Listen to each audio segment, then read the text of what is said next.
Who really was Nero?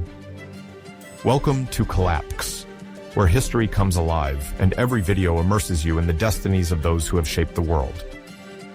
Today, prepare to enter the golden shadows of Imperial Rome to follow in the footsteps of a name that traverses the centuries between grandeur and scandal, Nero. In the marble corridors of the Palatine, under the vaults of the Colosseum under construction, and through to the flames that devoured the eternal city, his elusive shadow still lingers. He made the Senate tremble, seduced the masses, eliminated his rivals, and dreamed of a world in his image, vaster, more beautiful, more terrible. Between theater and tragedy, luxury and blood, Nero marked history with a red-hot iron. But who was really this master of the empire turned myth, a monster fed by excess, or an artist broken by the weight of power? Before going on a new adventure, don't forget to like the video and subscribe to the channel to miss nothing. Thank you, and have a nice journey. Biastanzach.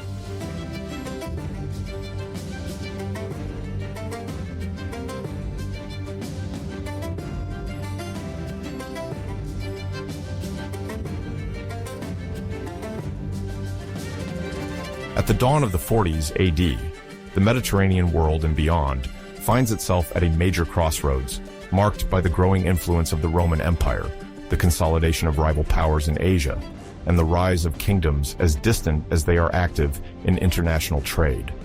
For a modern observer, it is essential to understand that the year 40 is both near the end of the reign of Emperor Caligula in place until 41 AD, and just before the arrival on the throne of Claudius 4 AD, who themselves succeed Emperor Tiberius 14 AD. This period occurs shortly after the disappearance of the founder of the Principate, Augustus, whose institutional imprint on the empire is still palpable. In this vast universe, Rome is not alone.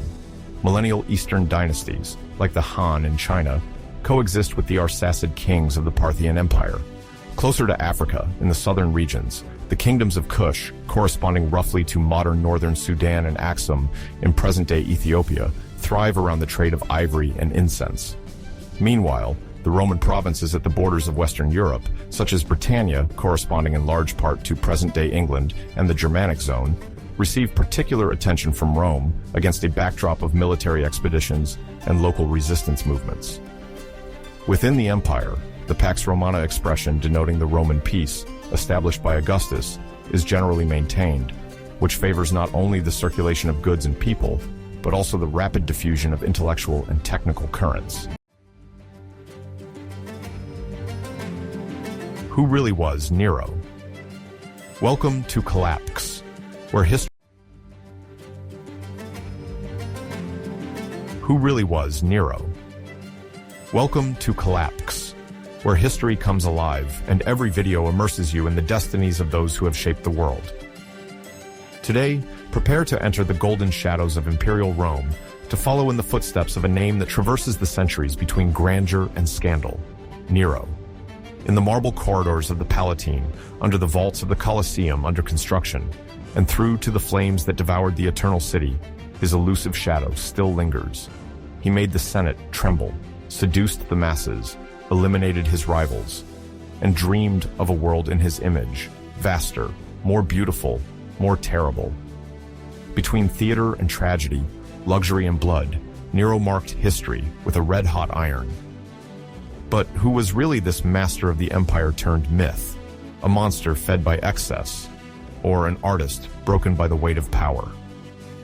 Before going on a new adventure, don't forget to like the video and subscribe to the channel to miss nothing. Thank you, and have a nice journey. Biastanzach.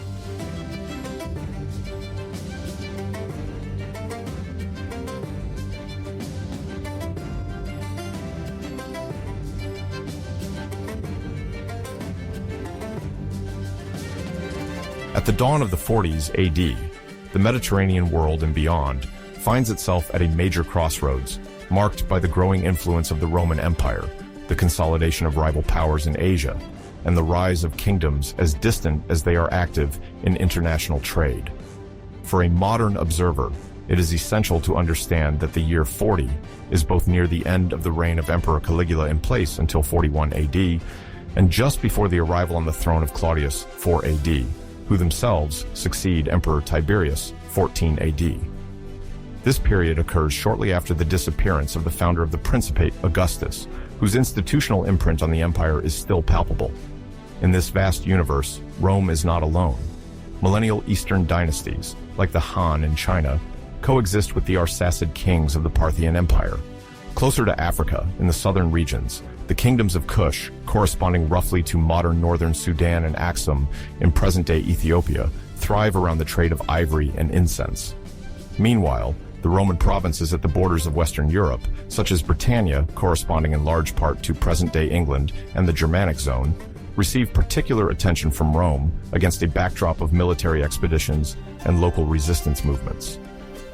Within the empire, the Pax Romana expression denoting the Roman peace, established by Augustus, is generally maintained, which favors not only the circulation of goods and people, but also the rapid diffusion of intellectual and technical currents.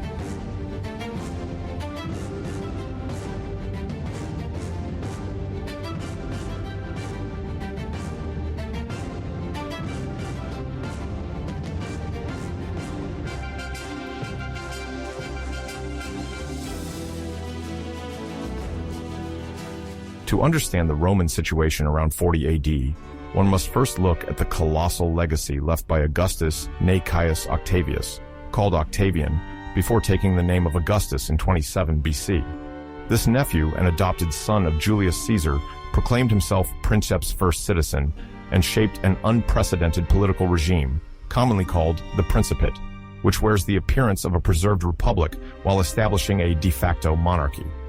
Under Augustus, the Senate, the traditional assembly of Rome, retains some official authority, but the real powers are concentrated in the hands of the princeps. The hybrid nature of this new system is reflected in the multiple titles and honors of Augustus, who notably controls the army, appoints governors of key provinces, and holds veto power over most political decisions.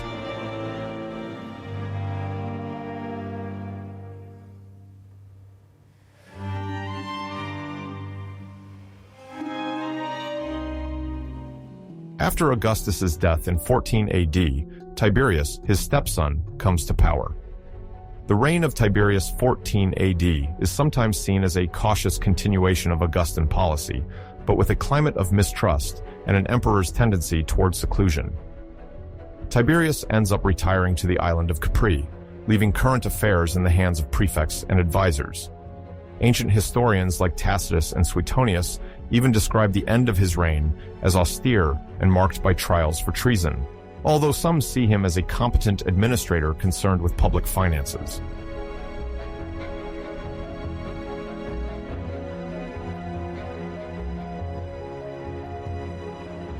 Upon the death of Tiberius in 37 AD, Caligula, officially Caius Julius Caesar Germanicus, grandson of Agrippina the Elder and great-grandson of Augustus, inherits the imperial throne. At the beginning of his reign, Caligula gains approval by canceling certain taxes and easing political tensions, thus winning the support of the people. However, quite quickly, his behavior changes, and he is depicted by ancient sources as an unstable young prince, extravagant and obsessed with the cult of his own personality. Caligula has many of his close associates and senators he suspects of plotting, executed, or exiled. Numerous anecdotes, of which we do not know the mix of legend and truth, fuel the image of a whimsical emperor, organizing luxurious banquets and presenting himself as a living god to his courtiers. Some historians explain this megalomania by mental disorders or profound insecurities linked to his tumultuous childhood. Regardless, he is assassinated in January 41st AD by officers of his own guard, weary of his eccentricities and fearful for the future.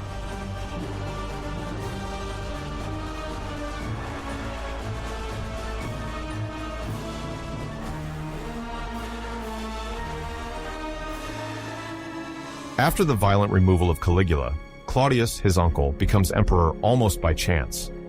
According to the accounts of the time, members of the Praetorian Guard find Claudius, a man considered clumsy and often mocked for his physical disabilities, and stammer, hiding behind a curtain in the palace. Intrigued by the possibility of manipulating a ruler perceived as weak, they proclaim him emperor.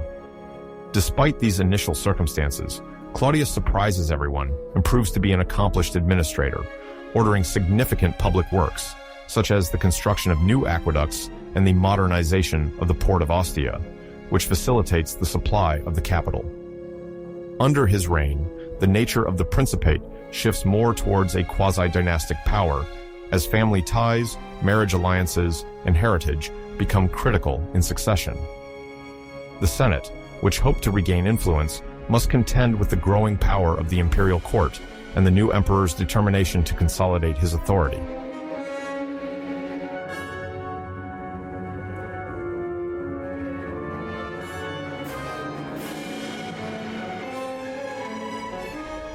In this context, the year 40 AD is thus situated in a marked transition as the disguised monarchy established by Augustus gradually transforms into a dynastic system in which the imperial family, influential freedmen, and the Praetorian Guard play an increasingly direct role in the selection and maintenance of the sovereign. This mutation is not yet completely completed, but it already foreshadows what is to come, where heredity and palace intrigues will become essential in determining who will ascend the throne of Rome.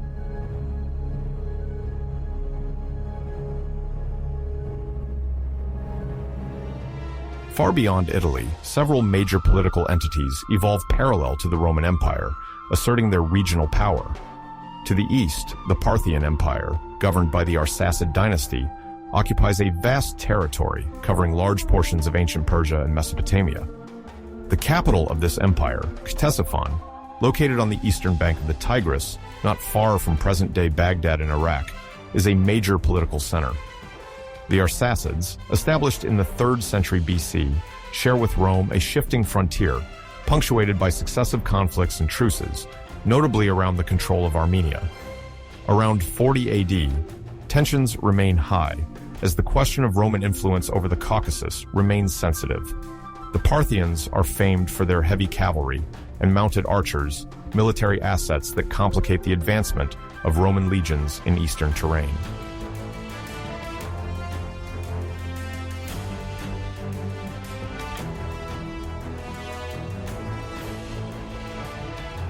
Much further east, the Eastern Han dynasty is in the midst of recovery after a period of internal turmoil.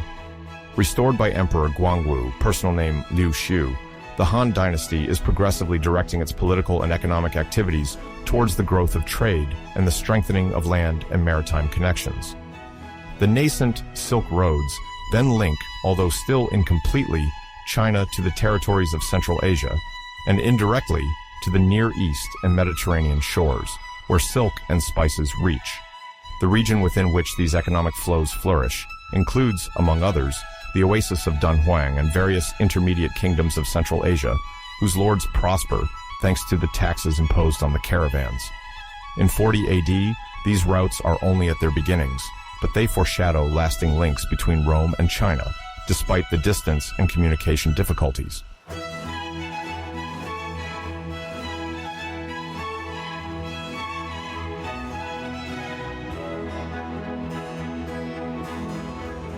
In the northeast of the African continent, two powers stand out.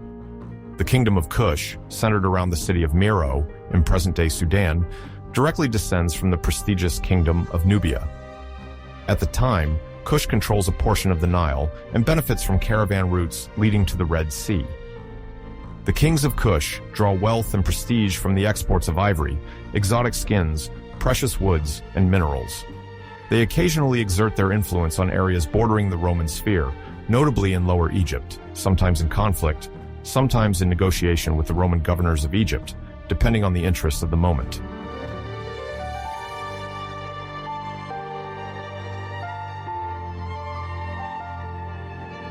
Extending further east, in the present Ethiopian region, the Aksumite kingdom is also a center of international trade. Aksum profits from the maritime route linking the Red Sea and the Indian Ocean. Thanks to its advantageous geographic position, the kingdom receives and exports various goods, including incense, myrrh, and ivory, coveted by the Romans, Persians, and traders from the Indian subcontinent. In the 40s, Aksum begins to be mentioned in some Greco-Roman geographical texts, which highlight the importance of the port of Adulis on the coast of present-day Eritrea as a hub of commerce.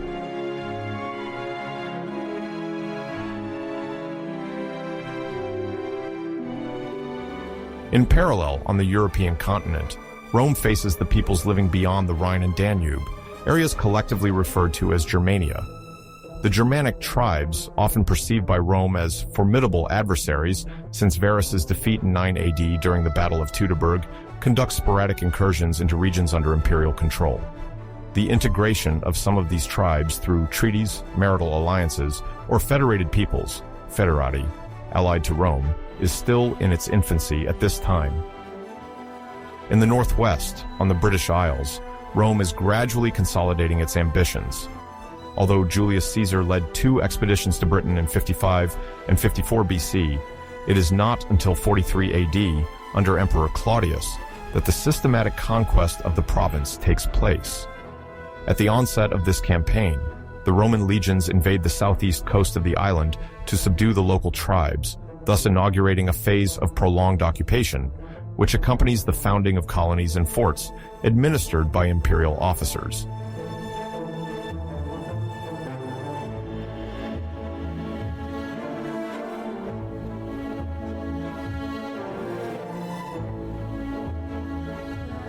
Around 40 AD, several overarching elements disrupt societies, economies, and cultures in different regions of the world that are then connected, often indirectly, by land and sea routes. One major innovation spreading rapidly is the technique of blown glass. Emerging in Phoenicia, an area roughly located on the coast of present-day Lebanon, towards the end of the 1st century BC, this method allows for the cost-effective and faster production of glass objects: containers, cups, bottles, perfume flasks. During the time of Augustus, this technique is in full expansion around the eastern Mediterranean. By 40 AD, Rome also begins to adopt this know-how, offering new commercial opportunities to glassmakers and transforming consumption habits as glass utensils become increasingly accessible.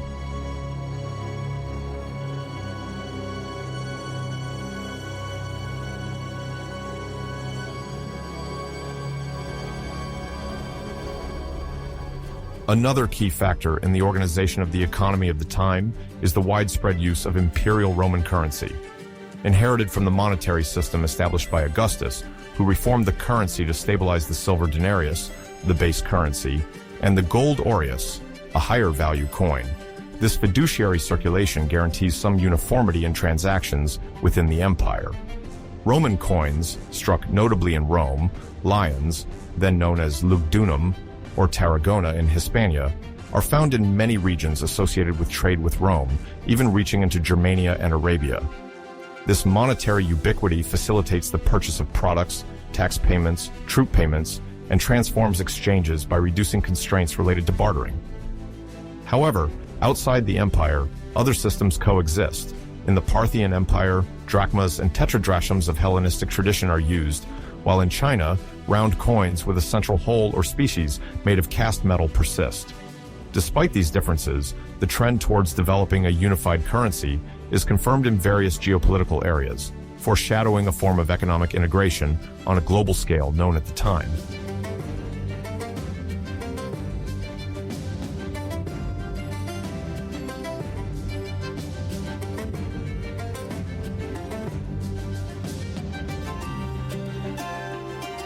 Finally, the Pax Romana that prevails over a large part of the empire plays an essential role in the way not only goods circulate, but also ideas, techniques, and cultural practices.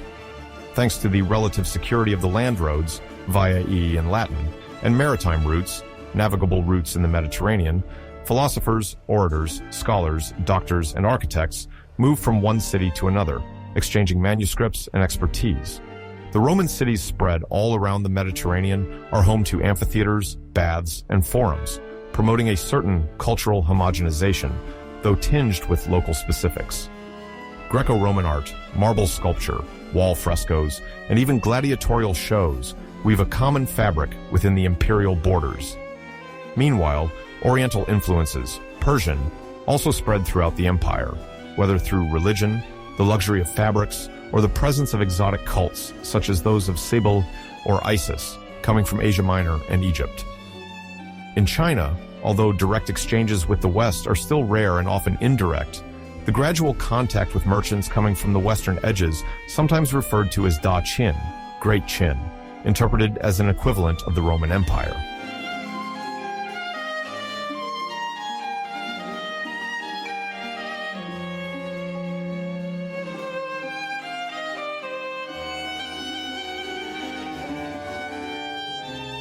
In this broad panorama, the year 40 AD remains a revealing snapshot. Rome, despite instability at the top of power, occupies the dominant place on the Mediterranean and European stage, but must contend with major adversaries or trading partners such as the Parthians and the Han. The African kingdoms of Kush and Axum emerge as essential crossroads for luxury products. The conquest of Britain by Claudius, which appears imminent at the beginning of the decade, testifies to the Roman desire to further extend its territorial influence, particularly in strategic regions rich in minerals or capable of securing a defensible border. Finally, technical advances such as blown glass or economic ones, such as the widespread use of a stable imperial currency, help cement the prosperity of Roman society while providing opportunities for growth and emulation for other civilizations of the era.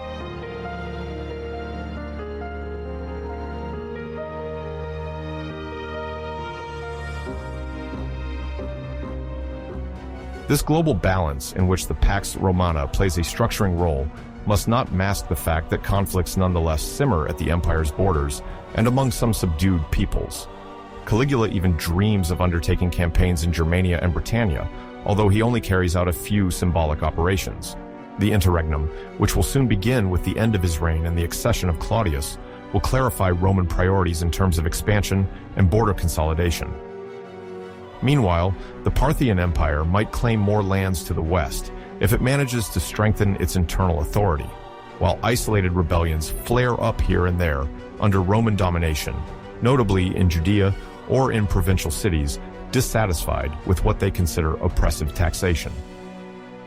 However, at the precise moment of the year 40 AD, nothing yet foreshadows a collapse or sweeping away of the established order.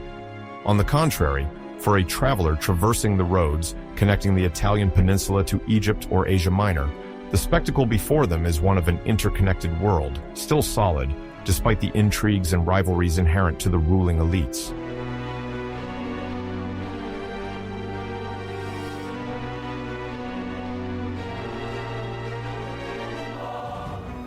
Nero, who at birth was named Lucius Domitius Ahenobarbus, comes from two great Roman lineages, the gens Domitii and the gens Claudia. In ancient Rome, the term gens referred to an extended family unit, a clan whose members bore a common name and claimed descent from a founding ancestor. These family ties often conferred a prestigious political and social heritage.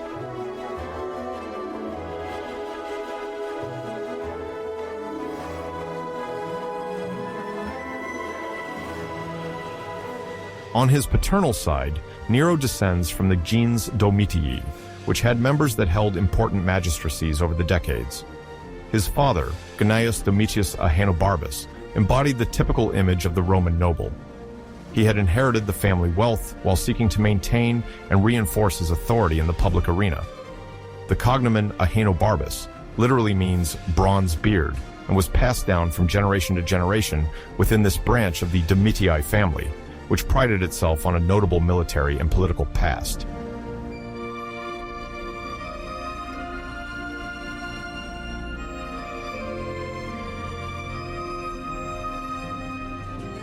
Agrippina the Younger, known in Latin as Agrippina Minor, belonged to the gens Claudia, but was also closely linked to the gens Julia, as she counted among her ancestors the Emperor Augustus.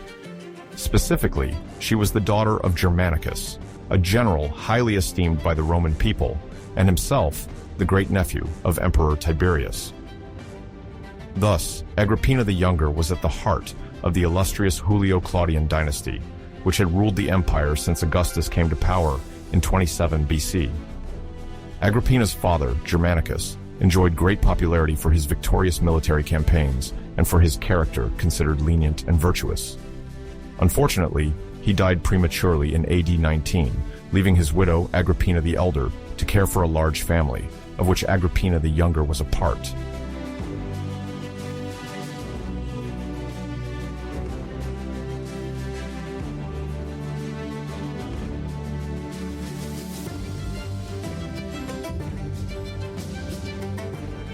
Agrippina the Younger was also the sister of Emperor Caligula, who ruled from 37 to 41. This aspect of kinship is crucial for understanding Nero's ambiguous position in the imperial family. Caligula, known for his erratic behavior, treated his relatives with a certain mistrust and did not hesitate to exile family members, including his sister Agrippina, when suspicions of political intrigue tainted his trust. Despite this fragility, Nero's direct affiliation with these powerful clans, claiming ties both to the line of Germanicus and the Domitian branch, already indicated that he would not be an ordinary Roman citizen, but a potential candidate for eminent positions if he could overcome internal political challenges.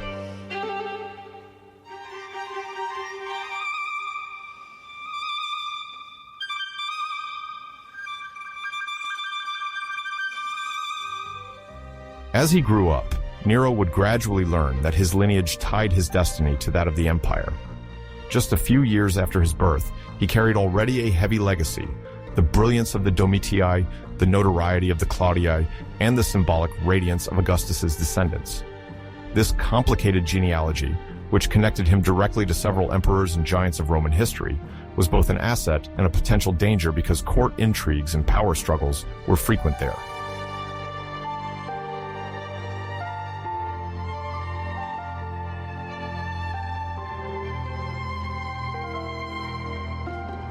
Nero was born on December 15, 37, in Antium, today's Anzio near Rome, at a critical time when the Roman Empire was transitioning from Caligula's turbulent reign to the beginning of Claudius's rule after Caligula's assassination in 41.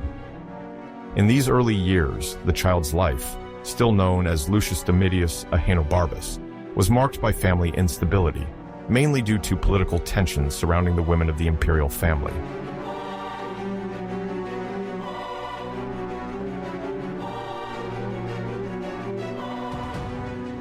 To complicate matters further, his mother, Agrippina the Younger, was exiled on orders of her brother, Emperor Caligula, shortly before Domitius's death.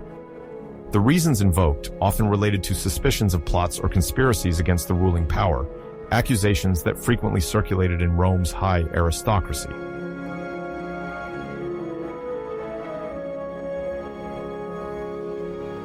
During Agrippina's exile, Lucius Domitius was entrusted to the care of family members, likely nurses, and tutors responsible for overseeing his basic education. However, this exile did not last very long. With Claudius's accession to power in 41, Agrippina the Younger managed to regain imperial favor. Claudius, let us recall, was Germanicus's brother and thus Agrippina's uncle. His rise to the throne marked a certain return to political stability in Rome, even though the court remained rife with tenacious rivalries.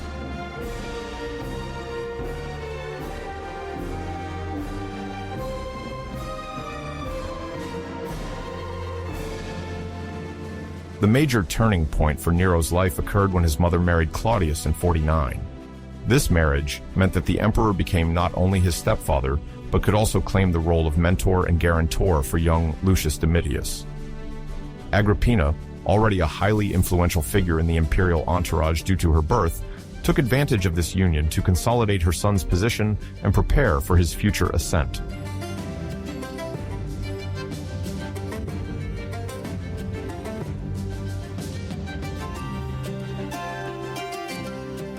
Indeed, it was in the year 50 that Claudius proceeded to adopt the boy, offering him an exceptional status within the imperial family. Nero's new official name reflected this radical change. He became Tiberius Claudius Nero, aligning his identity with that of the reigning emperors. He then took on successive names and honorary titles that would definitively cement his belonging to the dynasty: Nero Claudius Caesar, Drusus Germanicus. In the eyes of the Romans, this act of adoption placed him in the same line of succession as Claudius's own son, Britannicus.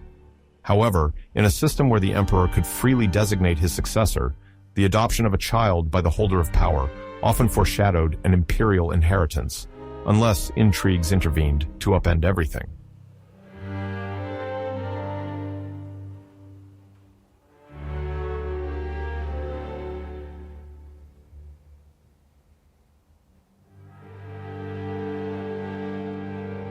Agrippina's strategy paid off.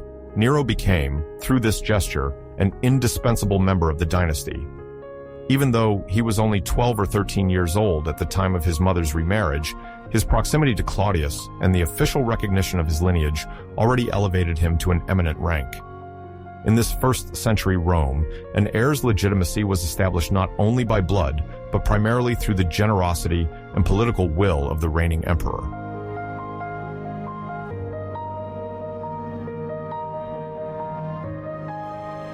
As soon as he was adopted, Nero benefited from a refined education, reflecting the rank to which he was now destined. In Rome, noble young boys were trained not only in intellectual fields, but also in the art of oratory, so fundamental in Roman public life. Agrippina's entourage thus wanted to ensure Nero became a man fit to govern.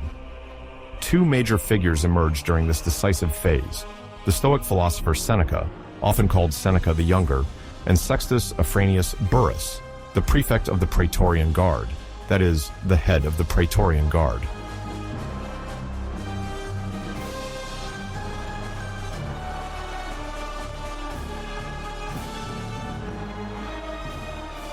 Seneca, originally from Hispania, had made a name for himself as an orator, writer, and thinker, committed to Stoic values of moderation, virtue, and patience. He also had the advantage of being favored by Empress Agrippina, who recognized in him a cultured and influential man. Charged with the intellectual training of the young prince, Seneca endeavored to instill in Nero mastery of rhetoric, a love of literature, and a certain sense of morality. He is credited with philosophical treatises, theatrical tragedies, and correspondence advocating for a measured and ethical life. However, teaching virtue to the future heir in a court climate where deceit was often the rule was not easy. Seneca's good intentions would sooner or later confront the realities of absolute power.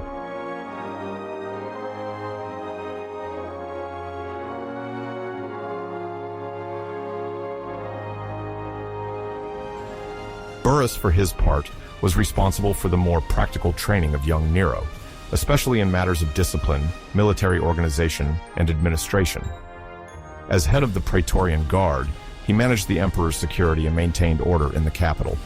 His influence consisted in showing Nero how to behave in military circles, how to earn the respect of the troops, and how to maintain the cohesion of the state apparatus. The Romans placed considerable importance on the figure of the emperor as the empire's foremost soldier, and Burrus's presence ensured that the new generation did not neglect this critical aspect of imperial power.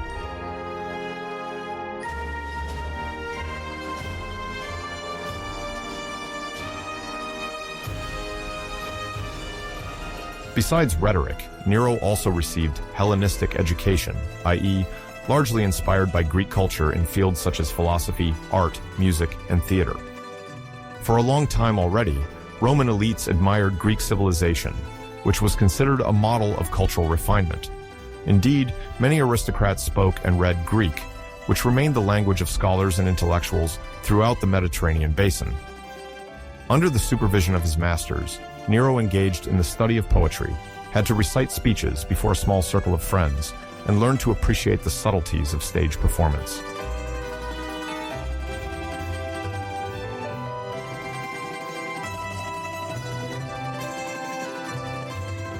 Thanks to this immersion in Greek culture, Nero discovered an artistic taste that would accompany him throughout his life. He was not content to just listen to music, he wanted to practice it. His first steps as a singer, lyre player, or amateur poet are thus recounted. At that time, it was not common for a Roman aristocrat to display his artistic talents in public, as the tradition of the mos maiorum, that is, the ancestral customs, advocated a certain reserve. Yet, the imperial heir showed an enthusiasm for all performing arts from adolescence, a trait that already set him apart among the future leaders of Rome.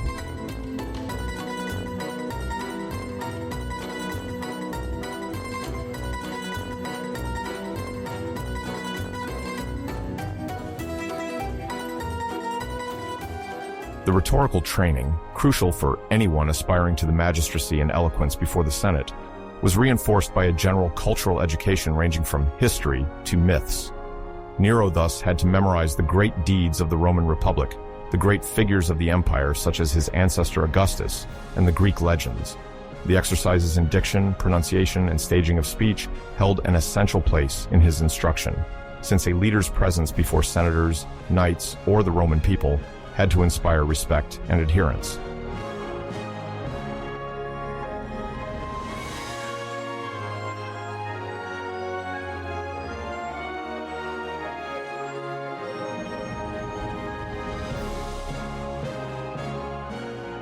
In parallel, the young man was adopting the customs of the court. Agrippina, eager to strengthen her authority, urged her son to stand by Emperor Claudius during official ceremonies and accompany him on certain trips. The idea was to gradually accustom the influential people of Rome to recognize young Nero as a legitimate member of the imperial family, destined to play a major role in the years to come. Regular contacts with senators, magistrates, and other public figures allowed him to observe political codes. Deference, protocol greetings, and politeness toward high dignitaries were already an integral part of the lessons he had to assimilate.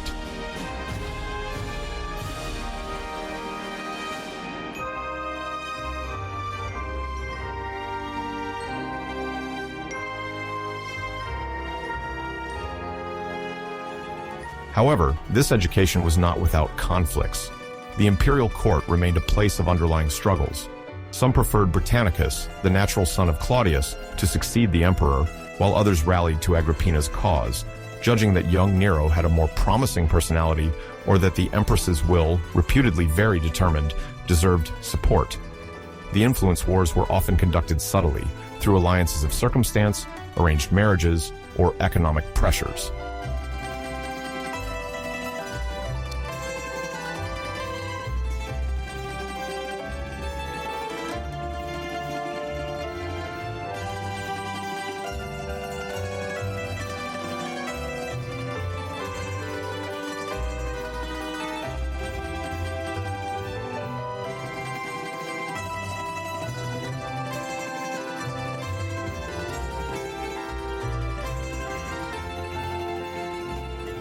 Seneca and Burrus knew well of this context. Both worked to protect Nero from intrigues while trying to make him capable of taking power if the opportunity arose. The balance was delicate. Praising Nero's merits too much risked, arousing jealousy, while ignoring the necessity of his rise could have cost Burrus and Seneca their credibility if Nero ever became emperor. Agrippina, for her part, took care to extend the influence of her two favorite advisors, knowing that their philosophical prestige and integrity would enhance her son's good reputation.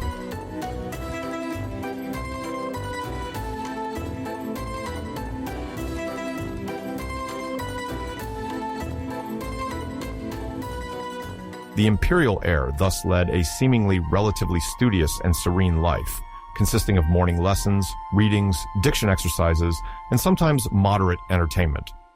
He practiced speaking before small audiences, developing his oratory style.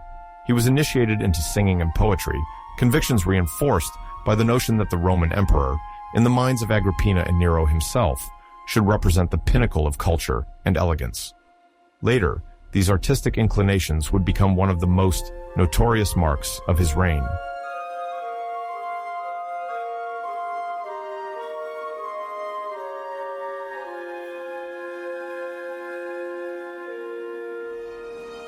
On October 13th, 54 CE, Rome awoke, still under the reign of Emperor Claudius, a prominent member of the Julio-Claudian dynasty. About 63 years old, Claudius had succeeded Caligula in the year 41 and had finally established his authority, despite his long tarnished image, due to mockery over his alleged inability to govern. Sources of the time, including historians Tacitus and Suetonius, describe a leader full of goodwill, but easily influenced by his entourage, notably by his freedmen and successive wives.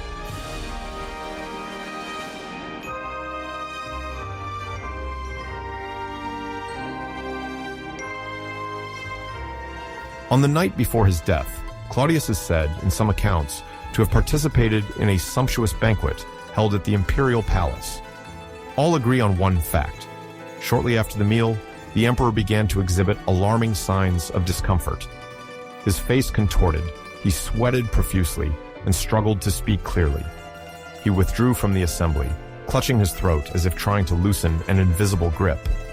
Slaves and court physicians rushed to his aid, but the situation only worsened.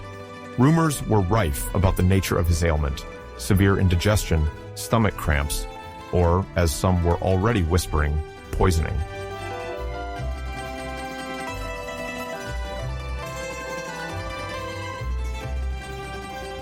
Legend has it that this poisoning might have been orchestrated by Agrippina the Younger, Claudius's wife and the mother of young Nero. Ancient historians mention a deadly mushroom, agaric, concealed among the dishes served to the emperor. The imperial cuisine, renowned for its sumptuousness, abounded in exotic ingredients and varied flavors. Mushrooms, considered a refined dish, were a staple on the emperor's table. However, agaric, when of the toxic variety, could gradually impair the health of those who consumed it, causing vomiting and crucial paralysis of vital functions.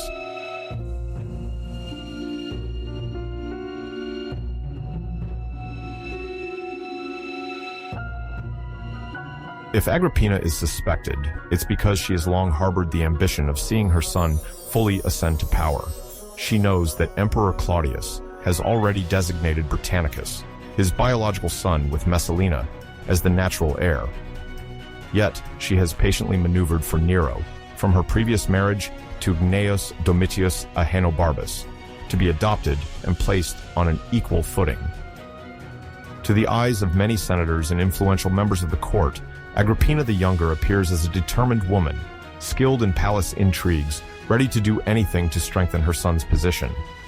Thus, the thesis of poisoning is not absurd to the Roman populace, accustomed to hearing countless stories where family rivalries and scheming result in a sudden disappearance.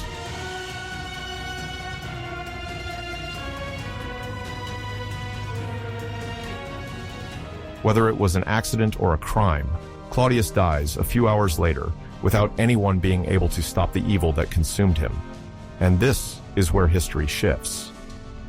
At dawn on October 13th, the news of the emperor's death spreads through the palace corridors, but the news is only officially announced a bit later, allowing time to set up the mechanisms of succession. In an empire where the throne is not strictly hereditary, political stability largely depends on the heir's ability to secure the support of the Praetorian Guard and the Senate's approval. Agrippina knows this. She acts quickly and places Nero, barely 16 years old, in the forefront to assume the imperial succession.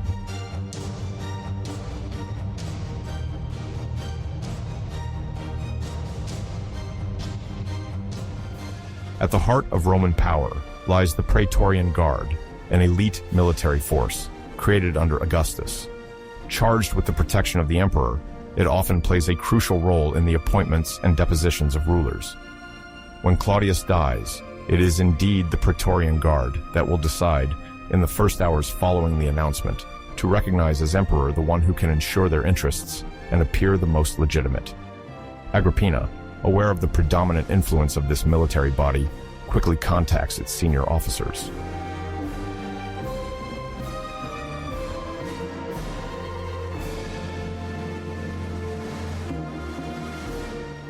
Nero, officially Lucius Domitius Ahenobarbus before his adoption, had already been designated as Claudius's adoptive son since the year 50. To give this position an imperial character, the teenager was given the name Nero Claudius Caesar Drusus Germanicus, marking his belonging to the Julio-Claudian dynasty. This adoptive filiation offers him a royal path to power, especially as Britannicus, Claudius's son, is still considered a minor and does not enjoy the same influence. Thanks to the determined support of his mother Agrippina, Nero is presented to the Praetorian officers, who have every interest in favoring the continuity of the dynasty to avoid a dangerous political vacuum.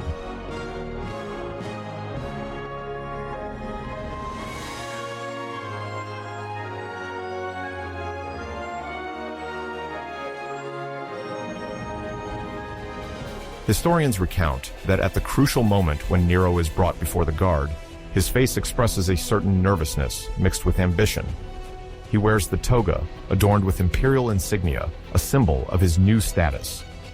The Praetorians salute him, even acclaim him, fully aware that they must publicly display their support to validate his legitimacy. In an empire as vast as Rome in the year 54, the political message is fundamental: to show a united front, to give the impression that the succession is part of the natural continuity of events. Once this step is completed, remaining is to convince the Senate, the powerful organ of the old republic, whose adherence is essential to consolidate the new imperial authority.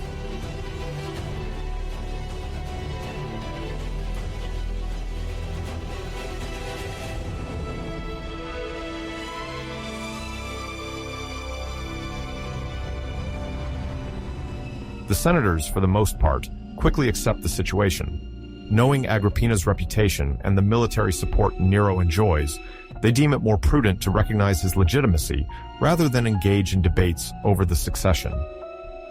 Thus, in the forum, the preferred place for discussion and decision-making, the announcement of Claudius's death and Nero's proclamation is received almost simultaneously. The notables, public benefactors, and magistrates turn towards the new prince to hear his first inaugural speech. The entire city holds its breath. What will this 16-year-old emperor say, and how will he present himself to the city?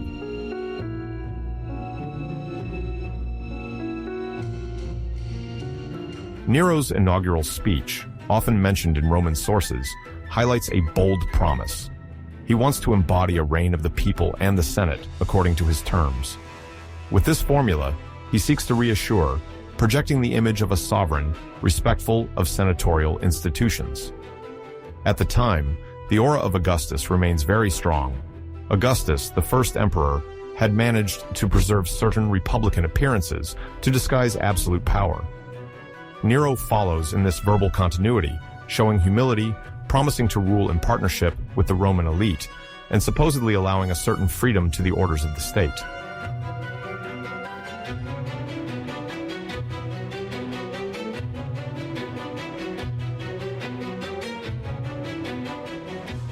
For the crowd gathered in public places, this speech stirs curiosity and enthusiasm. Rome's urban population, largely made up of merchants, artisans, and laborers, still benefits from imperial largesse, bread distributions, and public festivals. If the young sovereign projects a benevolent image, there is hope that these privileges will continue, or even intensify. It is above all a moment of hope, even though politics in Rome often remain plagued by intrigues and secret accommodations.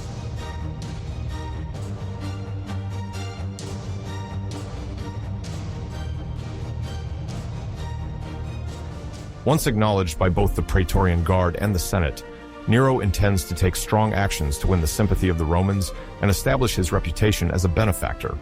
The partial abolition of certain taxes is among his very first decrees.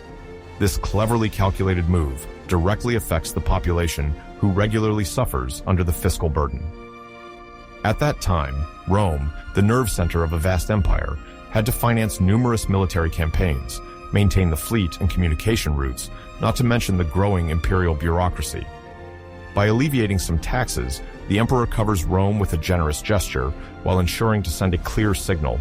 His reign intends to be more lenient than the previous ones.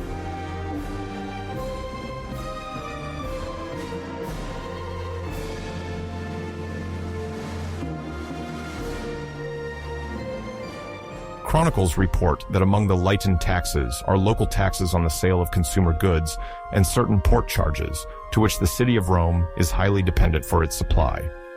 The merchants rejoice. The importation of grain, wine, and oil can be done at a lower cost, which favors the stability of prices in the markets.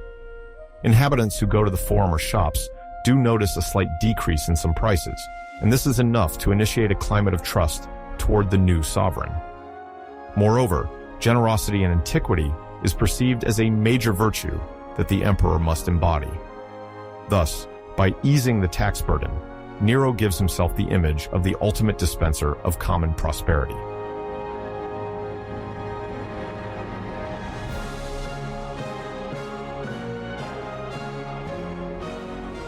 Shortly after this fiscal announcement, Nero organizes lavish funeral ceremonies to honor the memory of Claudius.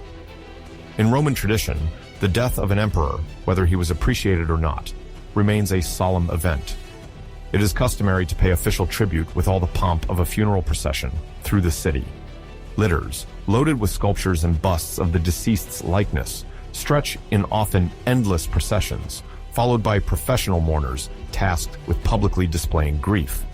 Senators, magistrates, and various provincial representatives are invited to accompany the coffin, escorted by the curious crowd.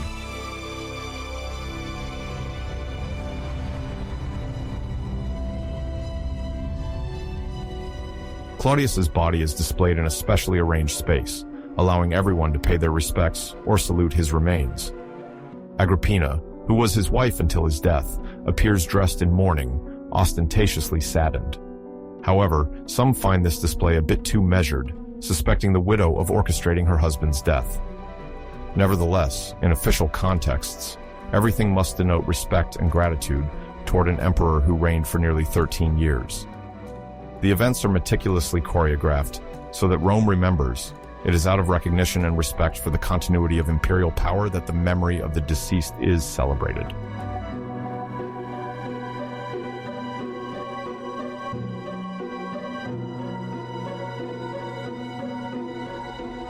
Ceremonies, for the time, proved to be grandiose, featuring a military parade during which Praetorian cohorts led the way, their steps echoing in the cobbled streets of the capital. They were followed by decorated chariots said to symbolically represent Claudius's conquests, his administrative reforms, and his extension of Roman citizenship to various provinces. For the curious onlookers lining the parade route, it was a captivating spectacle. The power of Rome unfolded before their eyes, blending political drama with religious tradition. A monumental funeral pyre was also erected, intended for the cremation of the body according to Roman custom. Subsequently, Claudius's ashes were collected to be placed in the mausoleum of Augustus, an honor reserved for the ruling dynasty's members.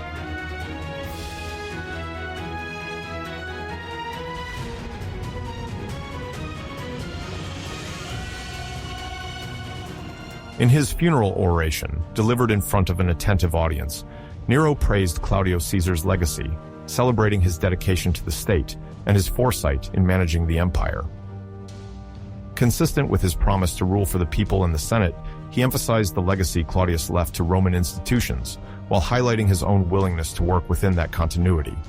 These words were met with enthusiastic applause, as the crowd recognized in this eulogy a promise of stability. The transition seemed to proceed without violence or protest, in a Rome accustomed to intrigue, but eager to maintain a semblance of internal peace.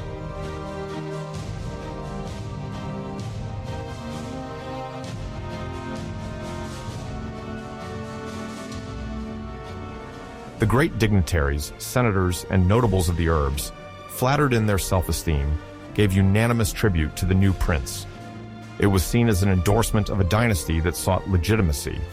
It must be said that in Rome, the memory of past deeds and the continuity of institutions hold great importance. The entire city is attached to its traditions, rituals, and civic religiosity.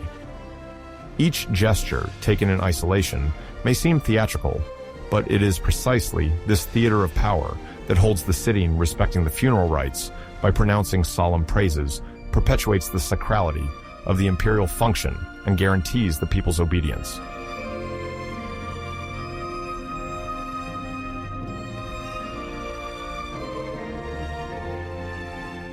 In parallel, Nero made sure to publish various edicts proclaiming a new era. Although he did not challenge the administrative foundation established under Claudius, he intended to create his own political space. Thus, while maintaining some of Claudius's close associates in their positions, he also surrounded himself with advisors he felt closer to, steadily ensuring his own circle's dominance over the state apparatus. To emphasize his concern for public welfare, he also ordered several free performances at the theater to be organized, as Rome was a city eager for scenic games and entertainment. The chariot races at the Circus Maximus were also maintained and sponsored by the state, offering the populace a traditional form of popular rejoicing. Through these cultural and festive largesses, he sought to strengthen the popularity of his young reign.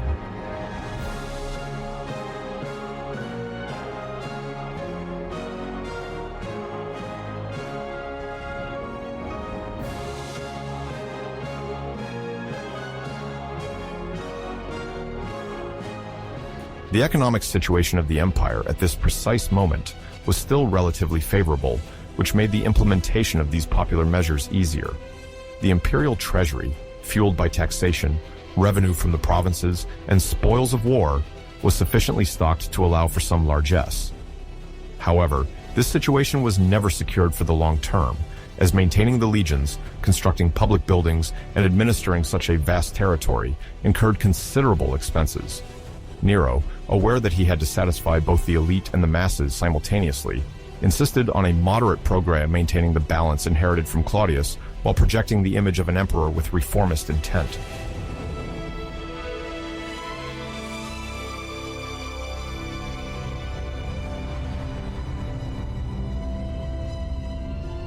In the streets and shops, the atmosphere was paradoxical and diffuse mistrust, peculiar to Roman society, coexisted with a certain enthusiasm for this new figure of 16, already deemed promising. The rumors of poisoning, spread by those claiming to know the palace's backstage, did not completely mar the joy prevailing during the public ceremonies, especially since the Romans, familiar with tumultuous successions, often preferred a well-established emperor, even if suspect, over the uncertainty of a civil war or a conflict of claimants.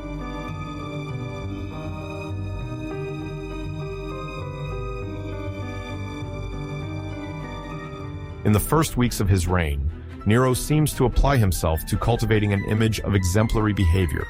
He delivers several speeches before the Senate, reaffirming his willingness to collaborate with this assembly while not hiding his awareness of his supreme power. The Roman hierarchy accepts the situation as long as the emperor respects the republican forms, appoints the magistrates at the right time, and shows generosity towards the senators. Many in the aristocracy hope to be able to influence him due to his youth and the presence of Agrippina by his side. The Praetorians, on the other hand, relish the financial gratifications promised by new bonuses, the renewal of military equipment, and the prospect of honorary distinctions that mark the beginning of Nero's reign.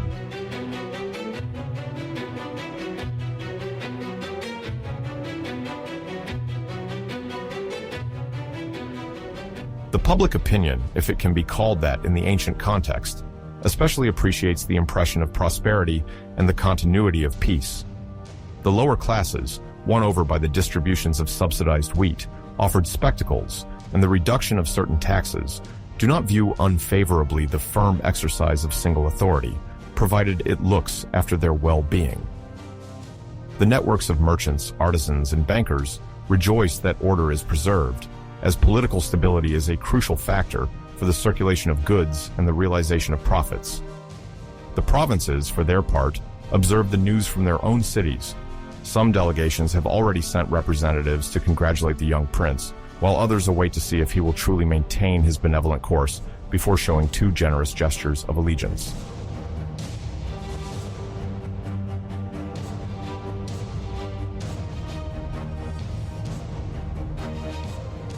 At the heart of power, this set of maneuvers, calculations, and symbolic gestures forms the backdrop of a decisive episode in Roman history.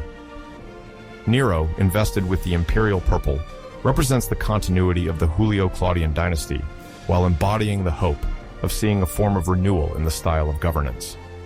The climax of this transition remains the enigmatic death of Claudius. This event, which allowed Agrippina's son to ascend to the throne. In the sumptuous funeral ceremonies, in the public homage paid to the deceased emperor, there is a clear intention to legitimize Nero without challenging the lineage and institutions.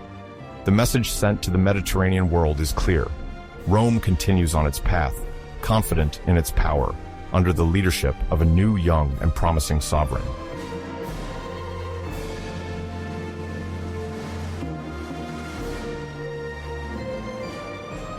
At the beginning of AD 54, when Emperor Claudius dies under suspicious circumstances, Nero, only 17 years old, suddenly accedes to supreme power. The early years of his reign, often referred to as the 5 good years, constitute a period where his governance seems generally balanced.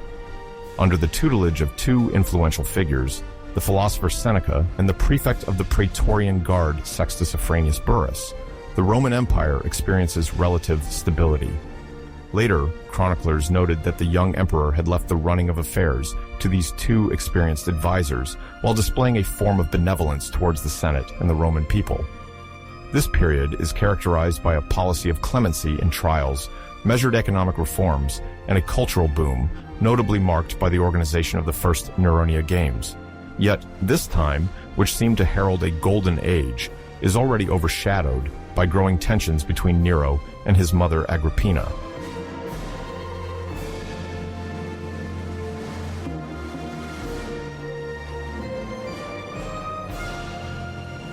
The joint presence of Seneca and Burrus at Nero's side is largely due to the will of Agrippina the Younger, who wanted to surround her son with advisors capable of tempering his youthful impulses and ensuring his legitimacy.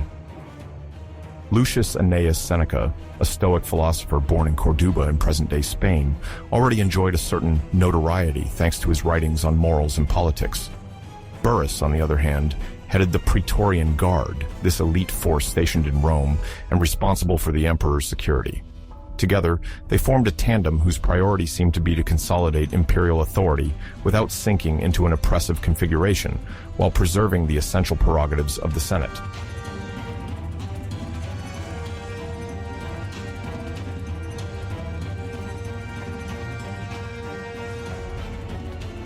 On the judicial level, this approach results in a notable reduction in the number of trials for treason, punishable by the death penalty.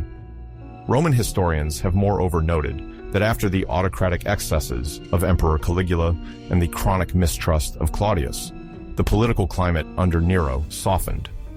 Burrus, a man of military rigor, ensures that the Praetorian Guard remains loyal and disciplined, while Seneca skillfully maneuvers to avoid arbitrary persecutions and the countless scandals that had punctuated the previous reign. This relative easing contributes to strengthening Nero's popularity among the people and even within senatorial circles, which aspire to stable governance.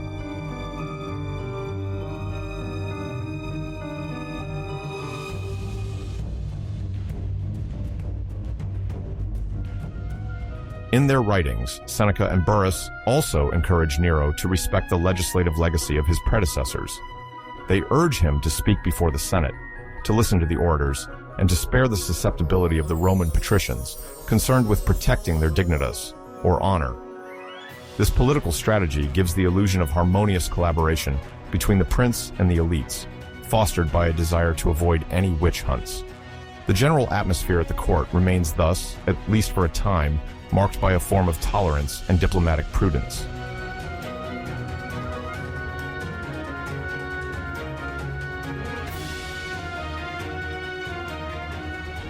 In the economic domain, the young emperor is encouraged by his advisors to implement measures likely to relieve the provinces and secure the supply of Rome. Since Augustus, the capital greatly depended on the grain imported from Egypt and Africa to feed its growing population. Under the impetus of Burrus, who oversees logistical and military aspects, and Seneca, who advocates moderation and justice, Nero establishes stricter controls over the prices of essential foodstuffs. This policy aims to prevent excessive speculation, particularly during times of scarcity.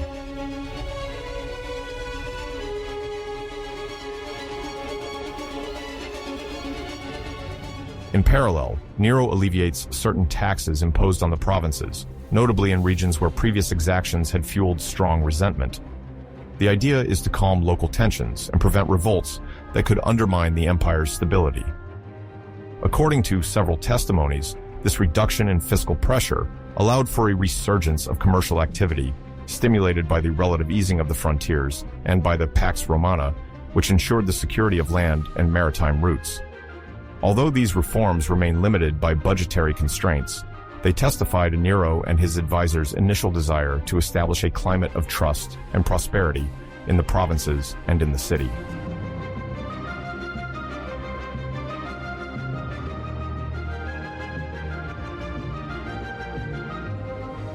Alongside these political and economic initiatives, cultural effervescence constitutes a notable aspect of the first phase of Nero's reign.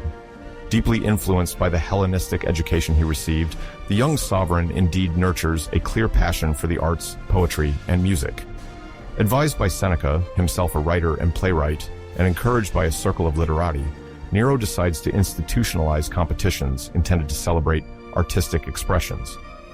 It is in this context that, in the year 60, the Neronia Games appear, a series of cultural and sporting competitions meant to rival the Greek Olympic Games, but adapted to Roman sensibilities.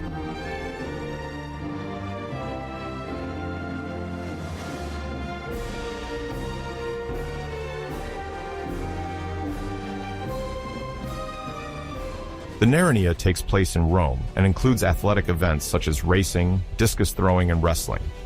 However, unlike strictly physical competitions, these games also propose contests of eloquence, poetry, and singing. Nero, fascinated by Greek thought, wishes to show the Roman world that art and sport can be brought to the forefront of the imperial stage. The organizers then invite participants from different provinces of the empire, thus illustrating the desire to gather diverse talents at the heart of the capital.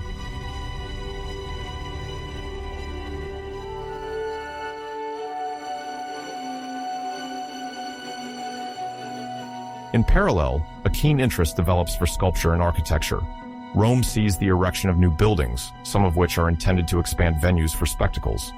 Patrons close to the court invest in amphitheaters and theaters, where performances of tragedies and comedies are organized. Nero, himself passionately fond of music, does not hesitate to sing before a select circle of courtiers, thus nurturing the image of an artistic and cultured prince. Even if some more conservative aristocrats consider this enthusiasm excessive, these festivities temporarily enhance the emperor's reputation among the Roman population, always eager for spectacular events.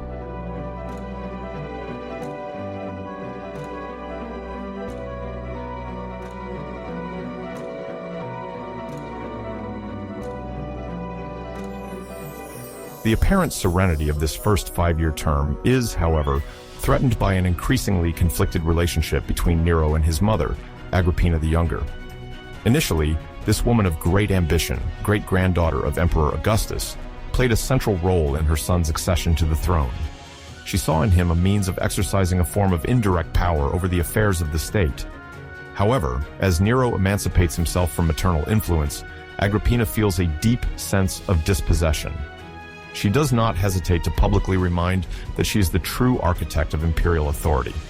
This attitude annoys Seneca and Burrus, worried about the repercussions such declarations might have.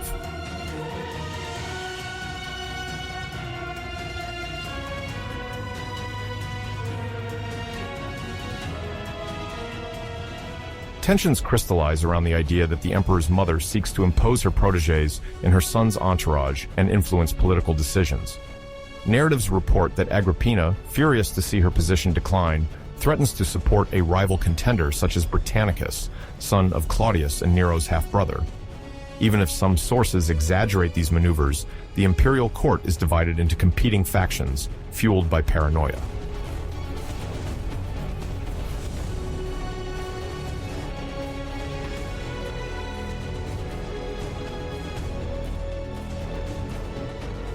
To counterbalance his mother's influence, Nero gradually relies on loyal supporters, notably officers completely devoted to his person. Over time, the emperor persuades himself that Agrippina is a threat to his security. He has her watched and denies her access to certain residences. This mutual mistrust reaches its peak in the year 59, when an assassination plan is executed.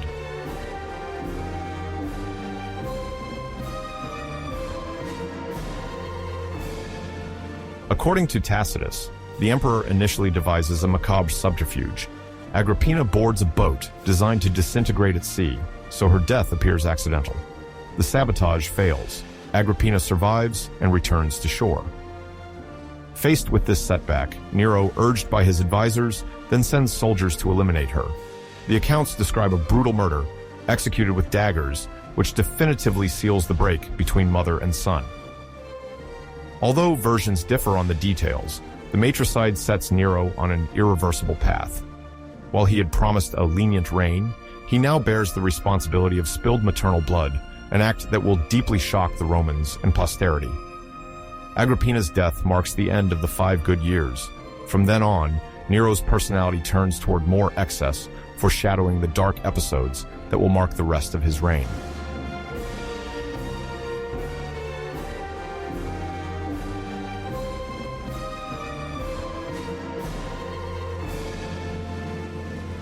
In the year 59 AD, Nero, then about 22 years old, finds himself at a turning point in his personal life.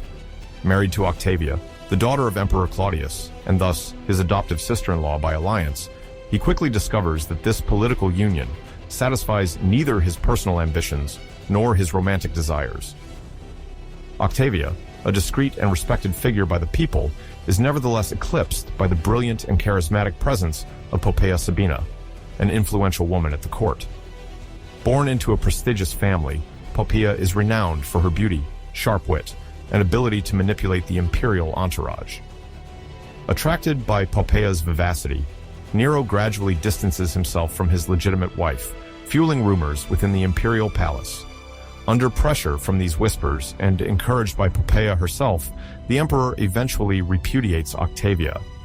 Large segments of the population attached to the first imperial wife are outraged by this decision. They consider Octavia as the innocent victim of larger intrigues orchestrated by Poppaea to definitively win the emperor's favor.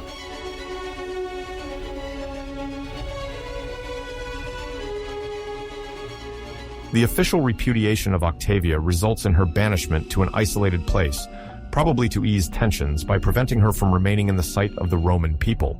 A few months later, Nero marries Poppaea Sabina, thus solidifying the new alliance.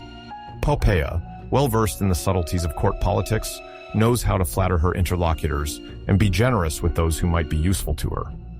She quickly obtains a prominent position alongside the emperor, exacerbating the anger of those who see her rise as a betrayal of the memory of the late Agrippina, Nero's mother, murdered a few months earlier. Although some appreciate the grace and elegance of the new empress, others fear that her pretensions and influence over Nero will make the power drift towards an even more autocratic regime. Behind the apparent marital bliss lie the seeds of growing tensions that will mark domestic politics and undermine the already precarious stability of the reign.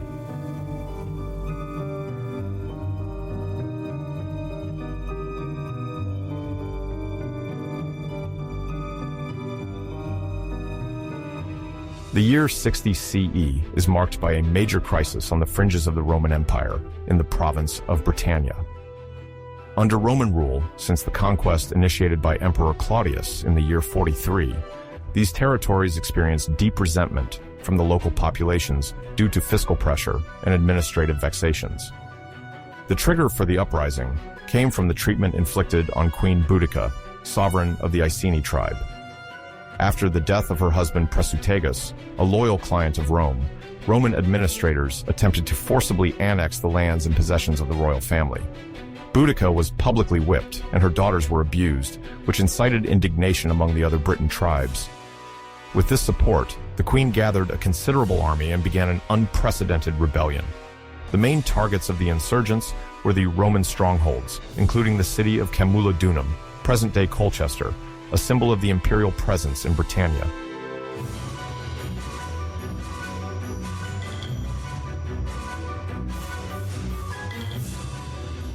While the Roman legion stationed in the region was caught off guard by the scale and speed of the insurrection, Boudica advanced towards the merchant city of Londinium, now London. Weakened by partial forces and faced with urgency, the governor Caius Suetonius Paulinus decided to retreat instead of defending the city, deeming it impossible to organize an effective resistance on the spot. The rebels then captured Londinium and Verulamium, today St. Albans, which they devastated. The Roman historian Tacitus estimates that thousands of settlers and merchants perished there. Eventually, Suetonius Paulinus regrouped with his troops and confronted Boudica in a decisive battle, likely in a fortified plain. Thanks to the superior discipline and equipment of the legionaries, Rome achieved an overwhelming victory. In defeat, Boudica is said to have committed suicide to avoid captivity. The news of the revolt and the accompanying violence quickly reached Rome, where the population became aware of the fragility of imperial domination. Nero, furious at the devastation of his territories, ordered severe repression and administrative reform to restore order in the province.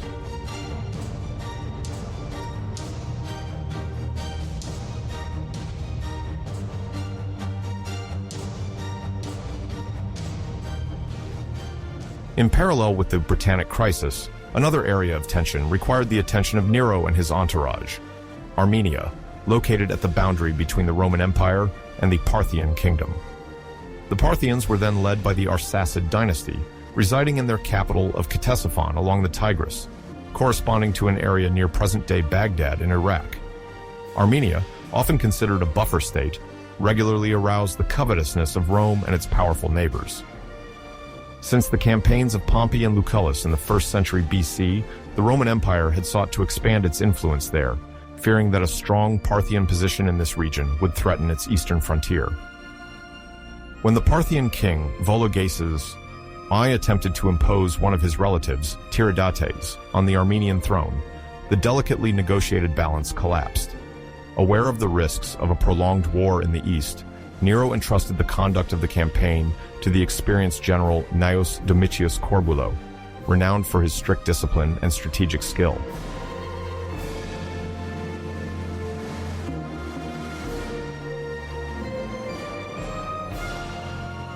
Corbulo, with forces specifically dispatched from neighboring Syria, progressed methodically towards Armenia. Preferring to avoid pitched battles, he favored negotiation and relied on the demonstration of force to intimidate the adversary.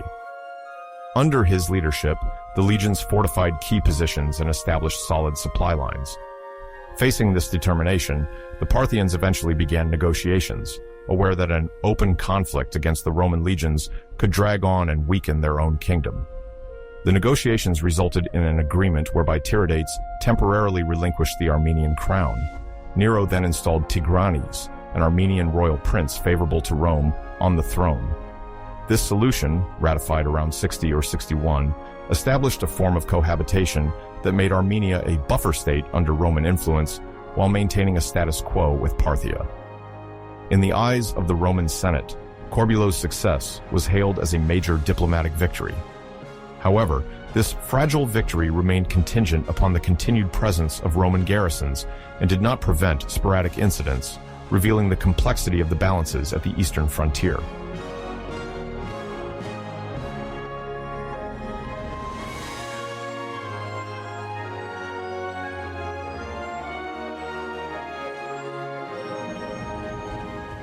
In 62, Rome suffered a significant blow. Sextus Afranius Burrus, the Praetorian prefect and a pillar of Nero's government, passed away. Burrus ensured the discipline of the Praetorian Guard and tempered the emperor's thirst for power. Shortly after, Seneca, Stoic philosopher and Nero's mentor, withdrew from public affairs. Both had restrained the imperial authoritarianism. Now, Nero lost these counterweights and found himself more exposed to the harmful influences of the court. Their disappearance accelerated the regime's shift towards a less moderated personal power, raising concern among the Senate.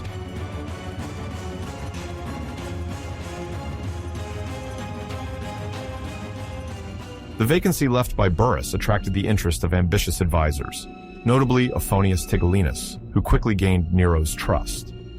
A character criticized by several ancient authors, Tigellinus proved swift in flattering the emperor and supporting his projects, even the most extravagant, in exchange for personal recognition and increasing power. Many senators, fearing the loss of their influence, watched helplessly as this new Praetorian prefect rose to power, whose loyalty seemed primarily linked to the advancement of his own interests. This period marks a significant turning point in Nero's reign. Political assassinations, palace intrigues, and rival ambitions gradually eroded the confidence once placed in a ruler supported by a reasonably stable entourage. The simultaneous disappearance of the two moderating figures, Burrus and Seneca, paved the way for increasingly arbitrary politics, foreshadowing excesses that would culminate in the following years. For now, Rome holds its breath, uncertain of what will become of a regime now deprived of its wisest counselors.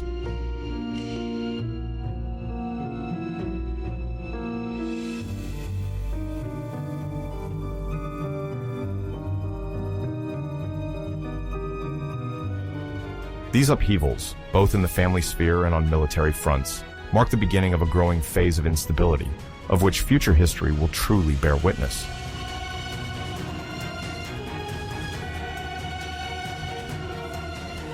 At the turn of the years, 62 to 64 AD, Nero, Emperor of Rome since 54, enacted a radical change in the way he wielded his power.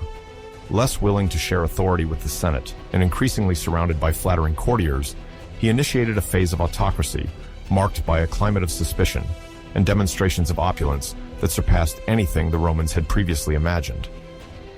The death of his influential advisor, Praetorian prefect Sextus Afranius Burrus, and the gradual distancing of his philosophical mentor, Lucius Annaeus Seneca, signaled to many observers a profound change in how the empire was governed. This period also saw the rise of repressive drift, symbolized by sensational political trials. Simultaneously, Nero's passion for spectacle and financial extravagance manifested in various lavish projects, including the idea of a vast, luxurious residence in the heart of Rome. Finally, the sovereign engaged in private artistic performances that, in the eyes of many Romans, confirmed that the emperor now used the stage as a new terrain of power. To explain these trends and assess their consequences, let us return to three major aspects of this shift: political trials, lavish expenditures, and artistic tours reserved for a few privileged.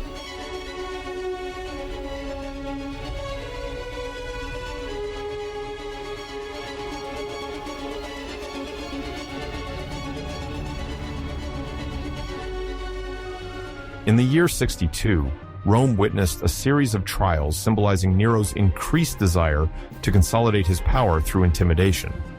At this time, the emperor's position appeared solid, but distrust grew toward anyone potentially threatening him.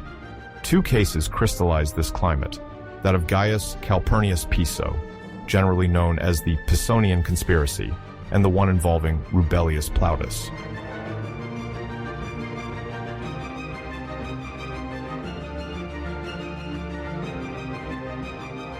The Pisonian case is one of the most notorious of this period. Gaius Calpurnius Piso, a man of great influence and immense networks of friendship in the Roman nobility, began to be closely monitored. As early as the early 60s, rumors circulated that this aristocrat, known for his eloquence and open-mindedness, might rally discontented individuals.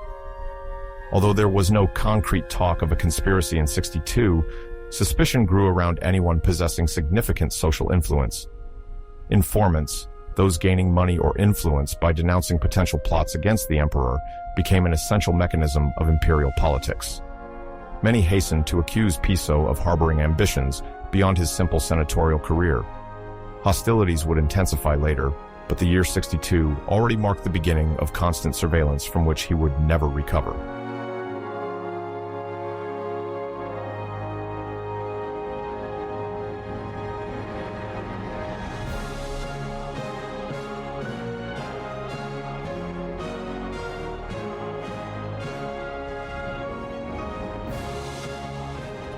At the same time, another high-ranking figure attracts Nero's attention: Rubellius Plautus. From a lineage that could claim a distant connection to the Imperial dynasty, Plautus finds himself at the center of rumors. Some assert that he might be a potential contender for the throne, given his descent and social respectability. Allegations of conspiracy, more or less substantiated, arise. Within the Roman elite, it is not uncommon to see such suspicions arise, as the issue of succession to the throne remains somewhat unclear, since Nero himself has not yet secured an heir. Encouraged by a suspicious emperor, some close collaborators of the Praetorian court closely scrutinize Plautus's interactions with other senators. Although he voluntarily exiles himself far from the capital, this exile will hardly suffice to protect him in the long run.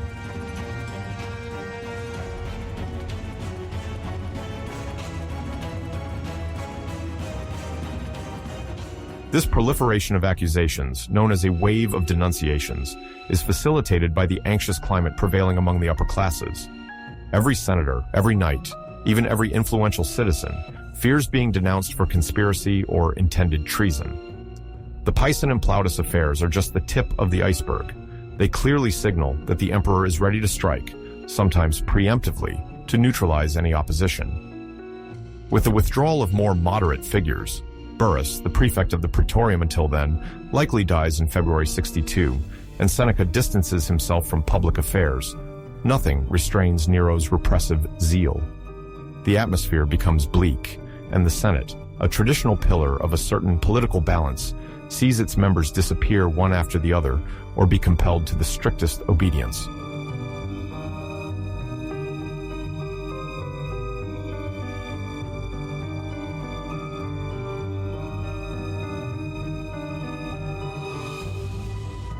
It is important to note that the judicial mechanism of this era often allows, under the guise of public trials, to legally eliminate a rival. Judgments are rendered in the name of the emperor, or at least with his passive assent. This method, rather than perpetrating discreet assassinations, maintains an appearance of institutionalism, but it actually contributes to instilling fear. Internationally, this climate remains little known.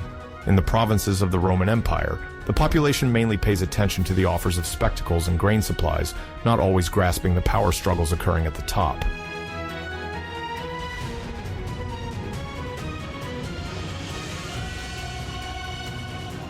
While political trials cast a heavy shadow over Rome's elite, Nero simultaneously embarks on ostentatious displays of wealth. At this time, the city of Rome remains the nerve center of an empire that stretches from Britain to Egypt, passing through Asia Minor, current Turkey, and Greece. Imperial revenues, derived from provincial taxes and control of exports, fuel the prince's, meaning the emperor's, treasury, but Nero's expenditures quickly prove to be beyond norms, even for a Roman sovereign accustomed to opulence.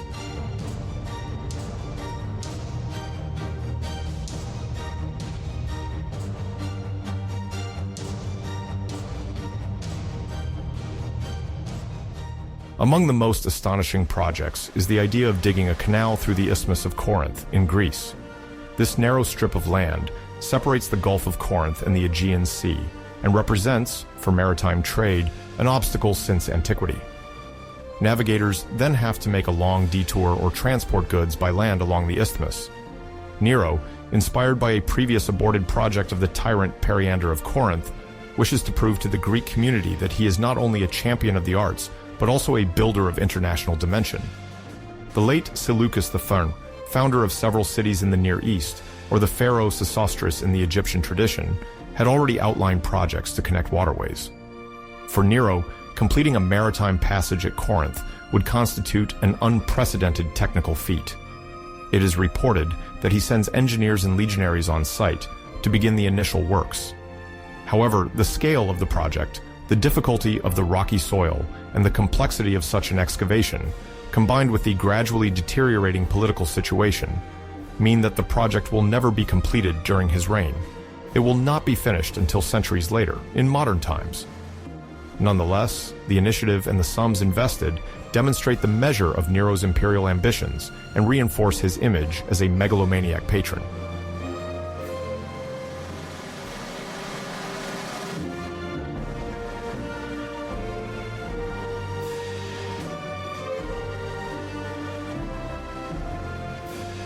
Alongside this, he envisaged the construction of a sumptuous residence in the very heart of Rome, the famous Domus Aurea, or Golden House.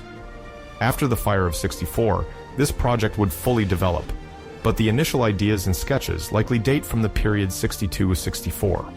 The emperor's idea was to have a palace surpassing any other building in the capital in terms of beauty and magnificence, a residence where sculptures, paintings, and gardens would intertwine in a setting worthy of a myth. Instead of simple, sober marbles, there was talk of gold, gemstones, and reception halls that were excessively spacious. Later, historians like Tacitus and Suetonius would judge this project as symptomatic of Nero's hubris. To them, an emperor concerned with the common good would never have dared to take over such vast portions of the city for his personal pleasure, but would have instead sought to improve public infrastructure.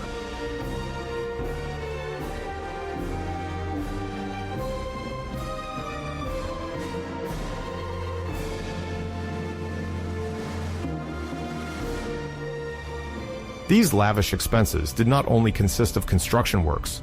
Nero's taste for staging was reflected in his banquets and receptions. Feasts were offered to a few privileged guests, often chosen for their ability to flatter the emperor or produce entertaining spectacles. Rumors of the time reported buffets where exotic dishes from Africa, Asia, or far-off provinces of the empire were served in finely chiseled gold and silver cups. Rare fish imported from the Red Sea, spices from India, and wines from the Iberian coast were among the dishes that, merely by mention, evoked admiration, but also criticism from more conservative Romans. The sums spent on these feasts far exceeded the usual receptions organized during military triumphs or solemn weddings. the logistical challenge of bringing these unusual provisions on long and sometimes unsafe roads added to the scandal, as it required mobilizing escorts, maintaining a supply network, and having solid funds.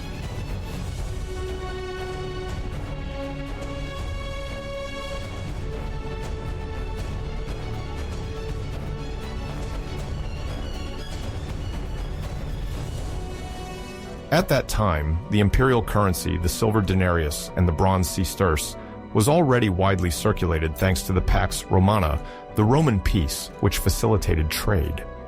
The multiplication of expenses on decorations and luxurious banquets contributed, in the minds of several contemporaries, to a kind of waste of public wealth. Some, however, pointed out that the imperial magnificence reflected on the prestige of Rome as a whole, and the divide grew in opinion between those who believed the sovereign acted as a protector of the arts and craftsmanship, and those who saw him as a tyrant, diverting the resources of the empire for his exclusive benefit. Moreover, these projects often implied financial constraints on the provinces, already heavily taxed. Any surge of taxes or levies to finance such extravagances could create latent tensions, which would later erupt in various revolts.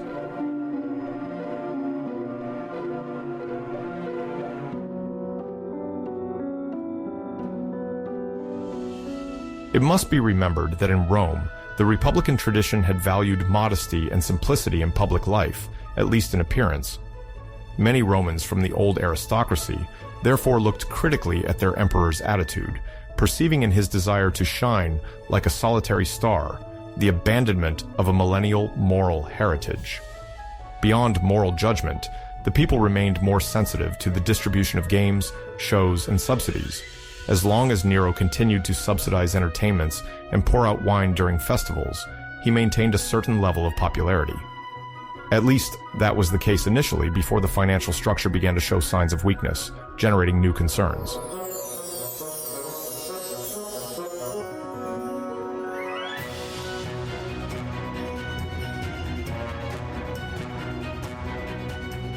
Alongside his urbanistic extravagances and repressive policy, Nero maintained his passion for the arts, and more particularly for music and poetry. It is known that he already gave public performances during the Neronia, the games instituted at the beginning of his reign, but in the period 62 to 64, he also took pleasure in more discreet performances. Indeed, he organized private artistic tours, a modern term to describe a series of recitals where only a select circle of close advisors, friends, and carefully chosen courtiers was invited.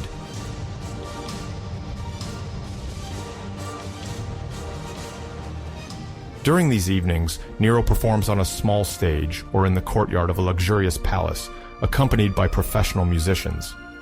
His favorite instrument is the cithara, a string instrument prized in Greek culture, which the emperor appreciates for its noble sound and symbolic significance. In Greco-Roman antiquity, the cithara is often associated with the god Apollo, the protector of the arts, music, and poetry. Presenting himself as a remarkable citharist, thus places Nero in a quasi-divine lineage, or at least brings him closer to a heroized figure.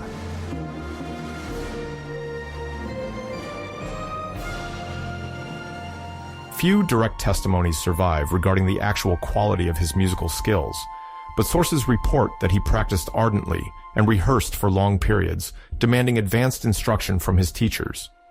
Rumors tell that he sometimes had spectators paid to applaud, charged with chanting praises to bolster his status as a talented artist.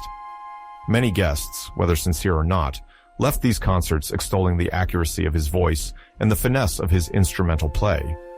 However, it is difficult to distinguish genuine admiration from constrained obedience.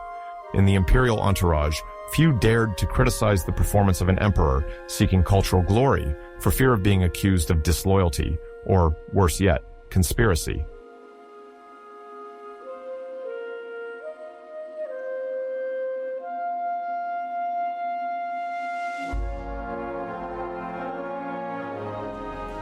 These private performances constitute a powerful political tool.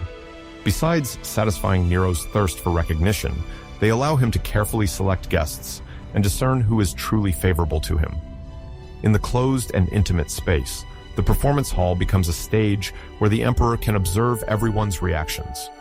Too discreet applause or lukewarm enthusiasm may raise suspicions. The most zealous, on the other hand, show themselves unconditionally dazzled, even overwhelmed with emotion by the performance of the august sovereign. Thus, music becomes a means of social control in the political microcosm of Rome, and Nero subsequently grants favors, apartments, and privileges to courtiers who knew how to compliment him. This correspondence between art and politics is characteristic of his reign, where aesthetic pleasure, the celebration of an emperor as an artist, and the pursuit of literary prestige combine to ensure a new type of legitimization.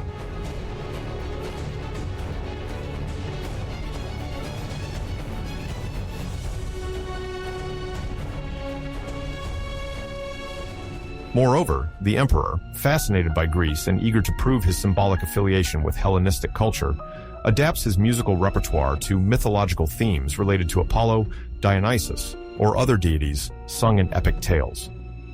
The knowledge of these myths, familiar to the cultivated elites, reinforces his posture as an intellectual, nurturing the image of an enlightened prince who, behind the songs and verses, becomes increasingly attached to the concentration of full powers.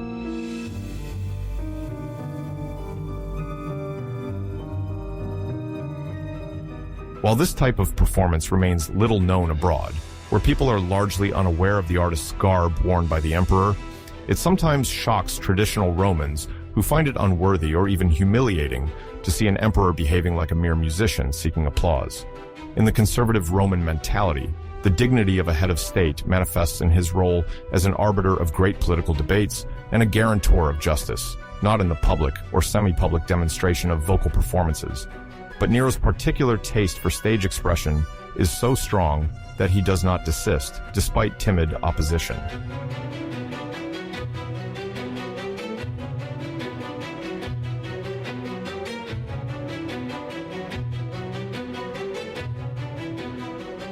The Fire of Rome, which broke out on the night of July 18th and 1964 AD, would remain one of the most striking dramas of Nero's reign. According to preserved accounts, the fire originated near the Circus Maximus, a vast area dedicated to chariot races, before spreading at incredible speed throughout the capital.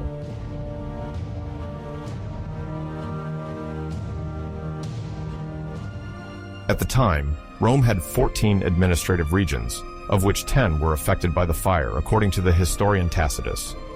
The cramped neighborhoods, composed mainly of wooden dwellings, favored the rapid spread of flames. Large heaps of goods, sometimes flammable, were stored everywhere, making any attempt to contain the blaze almost impossible. The fierce winds aggravated the situation.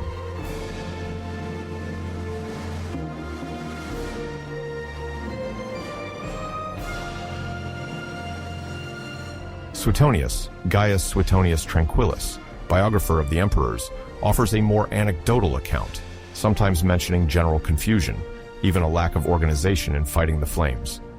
He also highlights the popular rumor that some men deliberately fanned the fire. Although these accounts diverge on details, both agree in describing the ambient panic.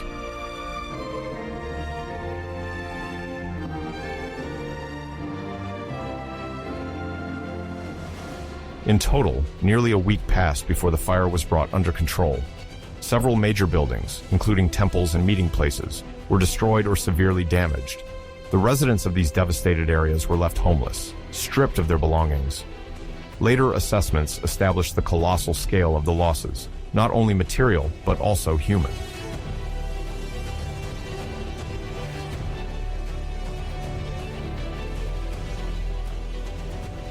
According to Tacitus, some buildings were saved thanks to the erection of improvised fire breaks, but there remains uncertainty about the real effectiveness of these measures. Chronicles agree on the idea that the urban configuration of Rome, with its narrow streets, favored the spread of the flames. In the end, the imperial city was sadly disfigured, leaving behind a field of immense ruins.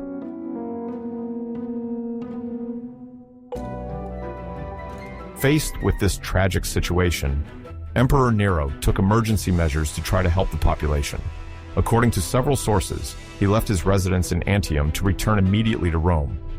He set up his headquarters at the Field of Mars, a vast flat ground located north of the urban center, facilitating relief operations and food distribution.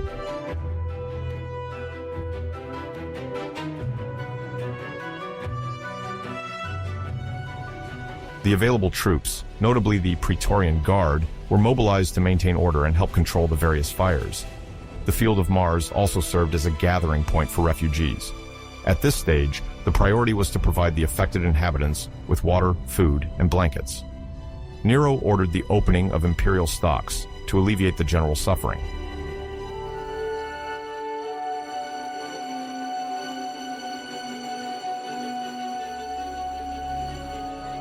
Simultaneously, the emperor authorized access to the gardens of Maecenas, a luxurious estate once owned by the famous advisor of Augustus, Caius Maecenas. Located on the Esquiline Hill, these gardens offered temporary shelter for those who had lost everything. Tents were set up and rations were distributed. This gesture underscored the imperial powers' displayed willingness to support a severely afflicted population.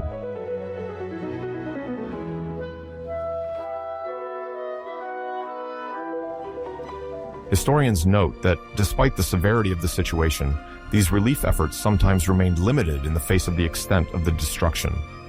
Initial surveys indicated thousands of homeless people scattered in different neighborhoods near the Tiber and in neighboring suburbs. Nero, aware of the dangerous criticisms, announced his intention to rebuild Rome more safely.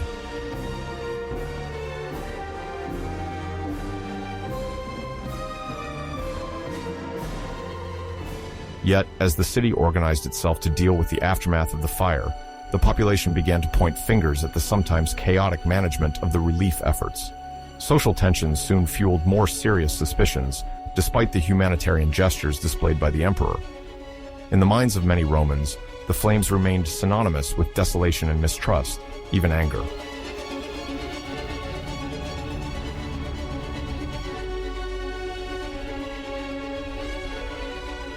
Very quickly, a rumor spread among the population that Nero had watched the fire, playing the lyre. This story, reported as a myth, comes from later authors who sought to highlight imperial cruelty. Tacitus remains cautious, indicating that Nero was not even present in the heart of the city when the fire started.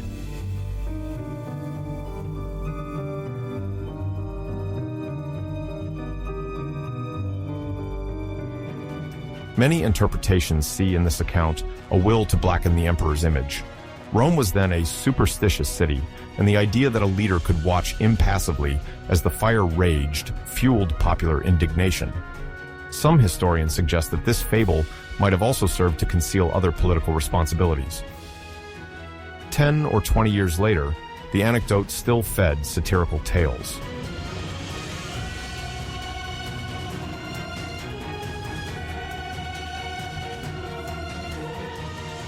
Other scholars mention a possible symbolic transfer, where the image of the emperor playing the lyre is a concentrate of popular frustrations. At the time, the lyre and singing were associated with an artistic practice sometimes considered frivolous. Seeing the emperor indulge in it during a major crisis reinforced this sentiment of misunderstanding between the imperial power and the streets.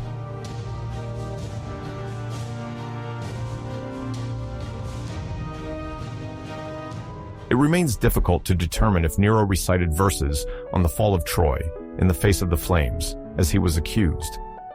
Ancient sources lack consistency in this regard. However, the idea of comparing the destruction of Rome to that of Ilion seems to embody a theatrical vision, possibly fueled by Nero's well-known inclination for the performing arts.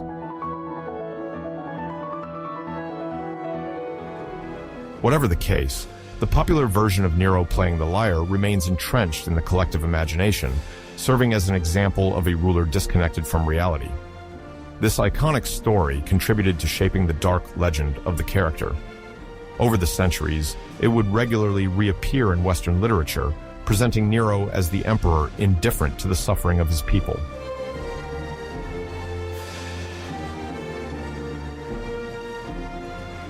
In the deleterious climate that followed the fire, a little-known religious group found itself accused of having caused it, Christians.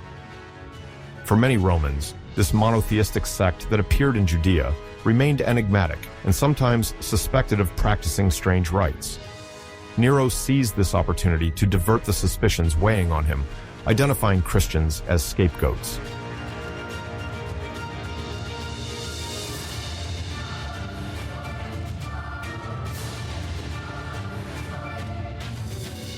The imperial authorities accused these followers of having set the city on fire, citing their refusal to render official worship to the Roman gods. According to Tacitus, this persecution unfolded with unprecedented violence. Christians were arrested, tried, and then condemned to punishments considered cruel. There is talk of crucifixions, executions in public games, and other macabre acts.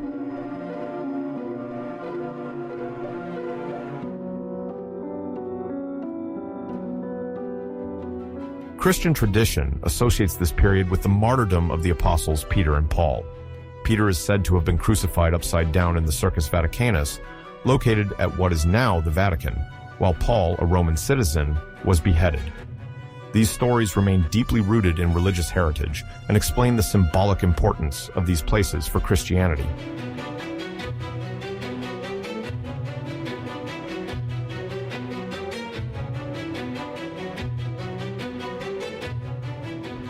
Tacitus's accounts mention spectacular executions in the Circus Vaticanus or other public spaces, transformed into places of torment.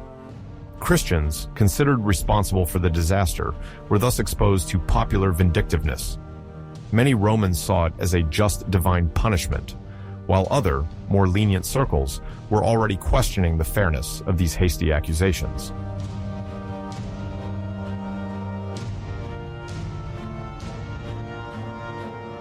This initial repressive wave against the Christian community foreshadows more systematic future persecutions. Although Nero's motivations remain unclear, the idea of finding a scapegoat temporarily appeased public anger. Furthermore, the reported acts of cruelty would strengthen the perception of an arbitrary and tyrannical imperial power.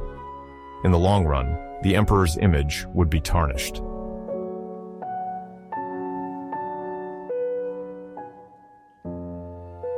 Once the last fires had been extinguished, Nero undertook an ambitious reconstruction project to replace the ravaged districts. He promulgated new measures to limit the risk of fire, imposing minimum distances between buildings and the use of less flammable materials. The streets were to be widened to facilitate rapid circulation and access to emergency services.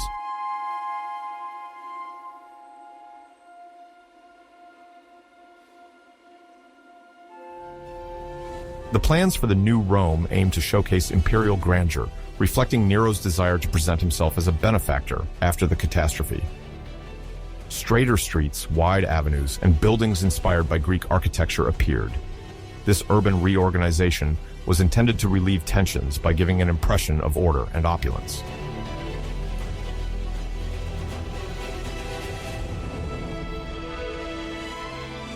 However, a construction project emerged that increased the financial burden on the state. The reconstruction entailed costs for materials and labor, not to mention the maintenance of the affected. To fund these expenses, Nero increased tax pressure both in Rome and in the provinces. This policy fueled popular discontent, with some seeing it as a policy benefiting the emperor.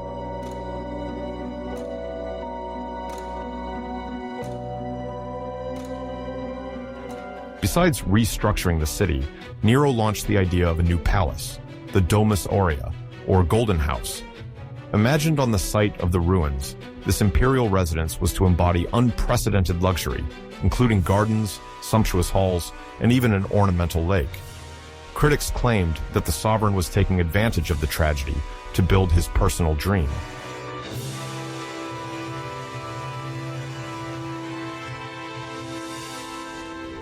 According to ancient sources, the Domus Aurea was designed to amaze visitors, with decorations and unprecedented architecture. This project symbolized the emperor's desire to express his divine power. Yet, while the city was healing its wounds, seeing these golden walls aroused jealousy. Many saw it as an illustration of a state plagued by excess and favoritism.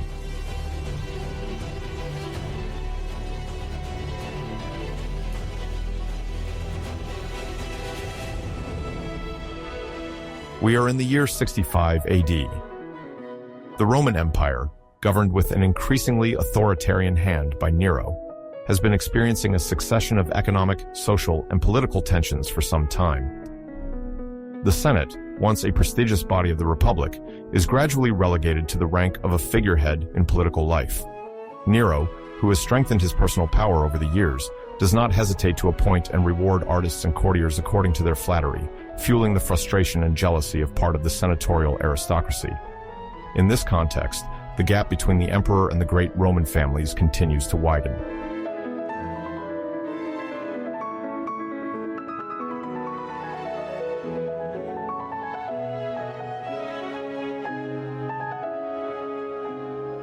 The fiscal crisis hitting the empire at this time fuels grievances.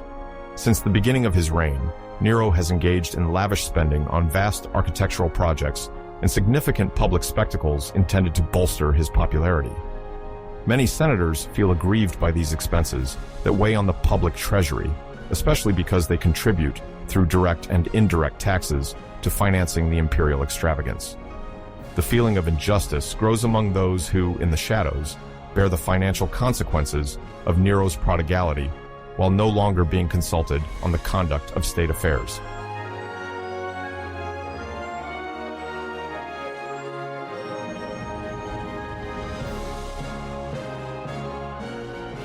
This period also sees intense rivalries emerging around Nero's artistic circle.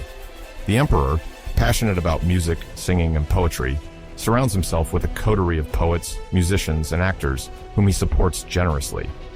He particularly enjoys the company of virtuosos of the cithara and singers who praise his qualities as a performer. To many patricians, this glorification of aesthetics and entertainment is an affront to the traditional dignity of Roman power, supposed to rest on gravitas and a sense of duty. While some strive to maintain conservative values of nobility, Nero promotes new artistic talents who are sometimes rewarded with political privileges. This cultural shift provokes a mix of perplexity, disdain, and hostility among illustrious families.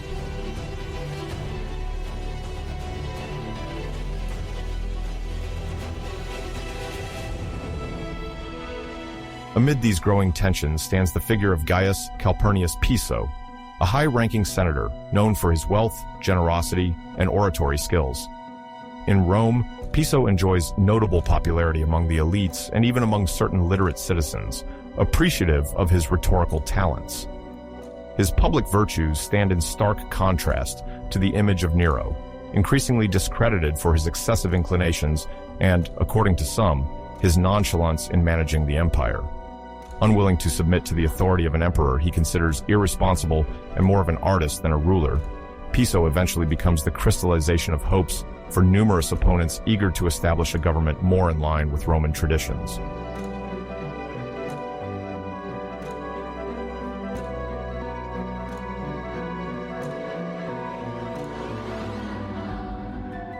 The conspiracy, or conjuratio in Latin, aiming to overthrow Nero, finds its roots in this multifaceted crisis. The conspirators are recruited among senators, knights, military officers, and intellectuals frustrated by the emperor's autocratic drift. They hope to rid themselves of the princeps, to restore the Senate's collective authority, or, failing that, to place on the throne a figure they consider more stable and respectful of ancient republican conventions. Jealousy towards some of Nero's favorites, artists, or courtiers elevated to influential positions further fuels the sentiment that the emperor has betrayed the heritage of traditional Rome. In the conspiratorial circles, whispers abound that Piso would be the most legitimate candidate to restore political equilibrium. In the spring of 65, the conspiracy is poised to act, driven by the conviction that it is time to act before Nero destroys the Roman nobility he increasingly despises and fears.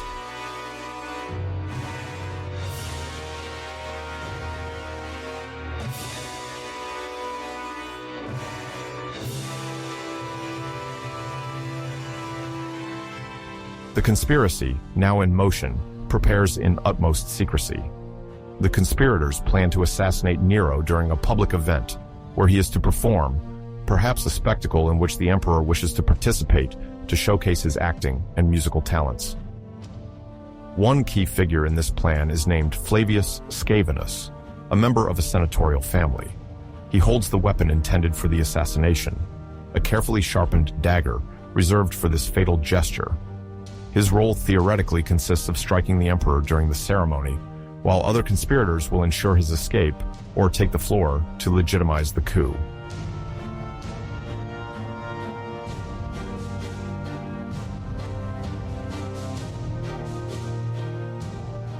However, this undertaking is doomed to fail. In Rome, suspicion and the use of espionage are commonplace. Informers, often driven by the lure of rewards or from fear of being accused themselves, lurk everywhere. The plan ends up being unexpectedly compromised when a freedman of Flavius Scaevinus named Milicus notices his master's exceptional preparations before the day scheduled for the attack. Milicus is first surprised by the care Scaevinus takes with the dagger meticulously sharpened and set aside. Realizing that such an action is far from trivial when the emperor remains a potential target, the freedman senses a plot.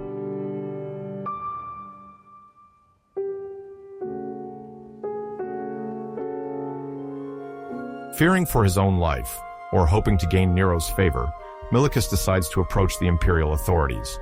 He reveals the existence of the plot, as well as the identity of the main conspirators, starting with his master, Flavius Scaevinus, and the real instigator, Gaius Calpurnius Piso.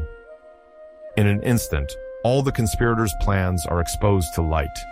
Nero, immediately informed, entrusts the task of arresting all suspects to the Praetorian Guard. The Guard, zealous and now definitively loyal to the emperor, since he ensured their loyalty through various rewards, launches raids, and conducts harsh interrogations.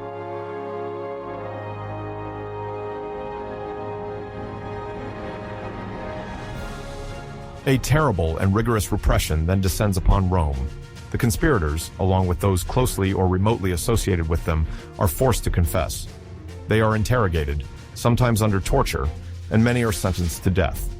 Some choose suicide, a choice which, in Rome, allows them to partially preserve their family's honor and avoid total confiscation of their property. The names of several illustrious victims echo, profoundly marking collective imagination. Philosopher Seneca, Nero's longtime tutor, is thus accused of being involved in the conspiracy. After all, his relationship with the emperor had become strained in recent years, and it is easy to imagine him feeling aversion for the narcissistic drift of his former pupil. He is ordered to commit suicide in his villa, an event that leaves the intellectual circles of the empire stunned.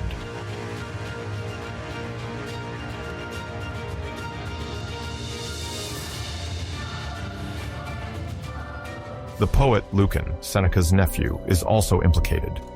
Lucan, whose literary fame is beginning to shine thanks to epic works like the Pharsalia, is accused of having openly or secretly supported the plot.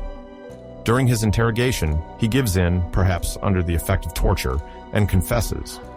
He even goes so far as to invoke, according to some authors, the involvement of his own mother in the dealings. Plunged into despair, Lucan has no other recourse but to commit suicide as well, to avoid a humiliating death by public execution.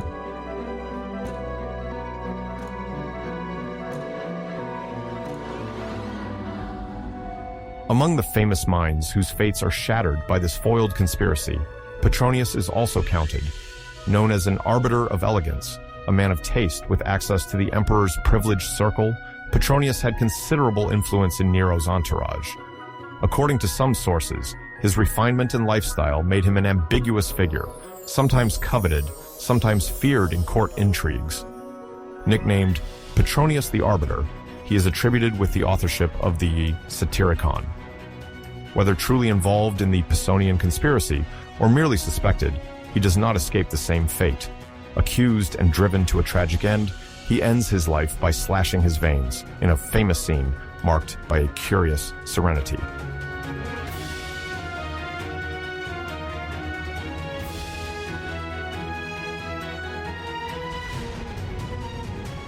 Thus, the Pisonian conspiracy ends in blood. The mastermind of the plot, Gaius Calpurnius Piso, does not save his head. Once arrested, he has no choice but to commit suicide to avoid a disgraceful execution. Through these disappearances, the intellectual and artistic elite, as well as a part of the Roman nobility, become victims of a repressive system that, following Milicus's denunciation, no longer hesitates. Direct accomplices and mere suspects are subjected to the same suspicions and meet similar fates. Rome, already unsettled by the fear of denunciations, sinks further into terror. In the months following the failure of the conspiracy, an oppressive climate settles over the city. Faced with the prospect of new plots, Nero does not relent in his pursuits. Active, the Praetorian Guard monitors the slightest whisper and hunts down anyone likely to question the imperial legitimacy. Denunciation becomes almost a way of life, and everyone fears that their neighbor, a client, or a freedman may be connected to the investigators. Friendships are scrutinized, correspondence is monitored, and an atmosphere of suspicion spreads through the streets, the Senate, and even reaches the villas of wealthy patricians.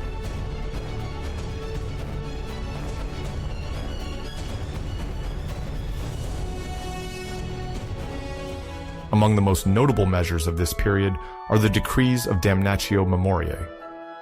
This Roman practice involves completely erasing the memory of an individual whom the power deems unworthy of appearing in the official history. Statues, busts, and inscriptions are destroyed or defaced in order to erase all traces of the condemned person. Conspirators who were executed or driven to suicide sometimes face this sanction, although it is more often reserved for names considered particularly detestable in the eyes of the emperor. For the families concerned, it is a double punishment. Not only do they lose an important member, but they also see his memory and dignity annihilated.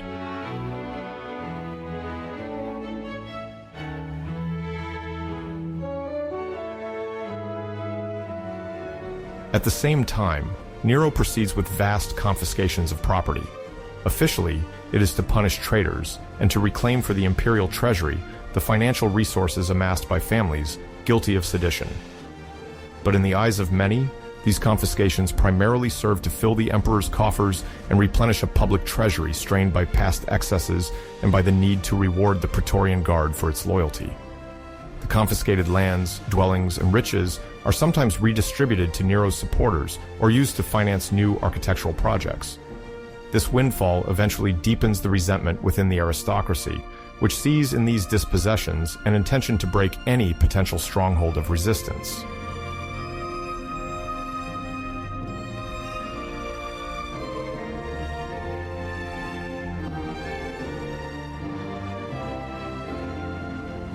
The political violence that descends upon Rome and the provinces is deeply marked by suspicion. Any divergent opinion or ill-chosen words can be considered treason. Political trials based on the infamous leges majestatis, or laws of treason, multiply. The accused must prove their loyalty to Nero, which sometimes leads them to denounce their relatives or comrades. More than ever, imperial power imposes itself through fear, forced silence, and crushing of consciences.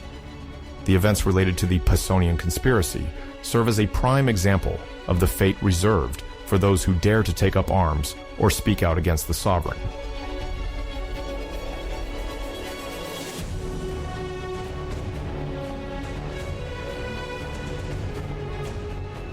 However, despite this stifling repression, the emperor has not succeeded in regaining the deep esteem of Rome's high society. Although politically weakened, the Senate is still there, and a large number of senators remain in the shadows, perhaps waiting for a more favorable opportunity to contest Nero. While the fear instilled by the repression discourages immediate acts of defiance, it fuels a persistent sense of anger and frustration behind the scenes. By seeking to subdue his opponents with such harshness, the emperor only widens the already gaping rift between his personal vision of power and the senatorial tradition. The suffering of such eminent figures as Seneca, Lucan, or Petronius feeds the dark legend of this reign and maintains in posterity the image of a tyrant who destroyed the intellectual heritage of Rome.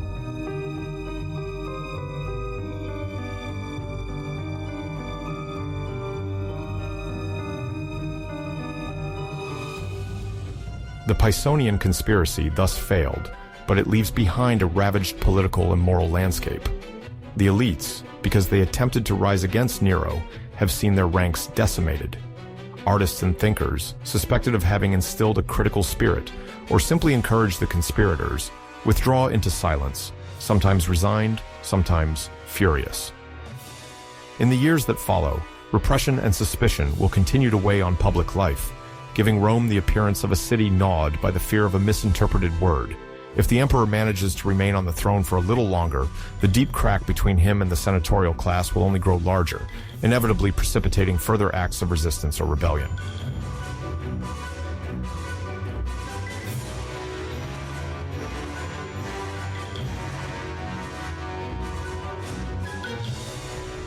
Nero, Roman emperor from AD 54 to AD 68, had a deep fascination with Greek culture since his youth. This attraction, nurtured by his education in the spirit of Hellenistic rhetoric and philosophy, led him to embark on an artistic journey across Greece in AD 66. For the local populations, already fervent admirers of sporting and cultural traditions, the arrival of a Roman ruler with such a resounding enthusiasm for the arts was a rare and intriguing phenomenon. The Greek cities, proud of their identity and once subdued to Rome under territories like Achaia or Macedonia, saw in Nero an opportunity to reaffirm their cultural heritage. On his part, the emperor, eager for personal glory, wished to leave a memorable mark in the cradle of the games and artistic tradition. Ordinary elites, as well as provincial notables, prepared to receive him, hoping to obtain favors and a reduction of their Roman tutelage. As he crossed the Gulf of Corinth or walked along the shore of the Peloponnese, Nero was welcomed with pomp, banquets, and hymns to his glory. These ceremonies, coupled with an official speech promising recognition of Greek prestige, marked the beginning of a tour that would unfold over several months, mixing celebrations, competitions, and fiscal reforms adapted to the Hellenic cities.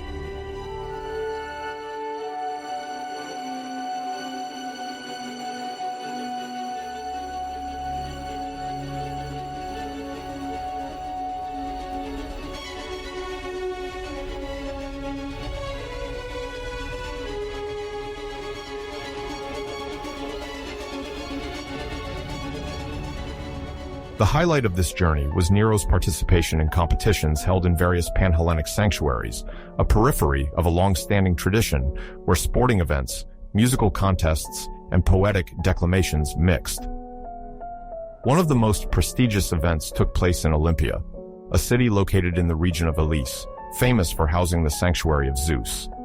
There, every 4 years, games were held, gathering athletes from all over the Greek world. In a bid to honor the emperor, the organization of events was exceptionally adapted to his schedule. Under the influence of his court, officials did not hesitate to use stratagems to grant Nero victory in disciplines where he did not excel. Ancient historians reported with skepticism that the emperor won the prize for the Cythera, a vocal contest that usually required proven skill, and distinguished himself in the famous 10-horse chariot race. Traditionally, the Olympic race admitted 4-horse teams, but Nero arranged to field an oversized chariot designed to impress the crowd. Although he fell from the chariot during the race, he was declared the winner. As a trophy, he was awarded the laurel wreath reserved for winners, thus reaffirming in the eyes of all the quasi-divine character he sought to attribute to himself.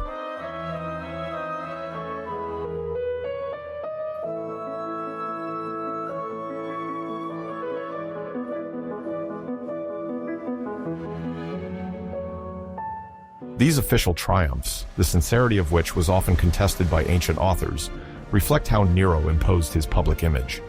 In a Greece whose tradition honored the purity of competitions, the decision to designate the emperor as the victor, despite his actual performance, aroused a mixture of interested admiration and latent skepticism.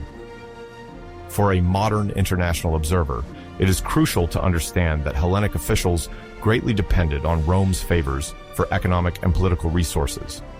Consequently, questioning the emperor's victories would have meant jeopardizing the delicate balance between symbolic autonomy and allegiance to the Roman Empire. The laurel crown, associated since antiquity with divine consecration and sporting victory, went beyond mere sports recognition and embodied confirmation of imperial power over Greek traditions themselves. The festivities had considerable resonance, celebrated by sacred processions, offerings to the gods, and the composition of laudatory poems dedicated to Nero. Among the people, some considered official enthusiasm a duty, while others saw it as an orchestrated spectacle to flatter imperial vanity. Regardless, receiving the laurel crown from Olympia propelled Nero's image to the rank of an undisputed champion, at least on official paper, and reinforced his sentiment of being the great protector of Greek culture.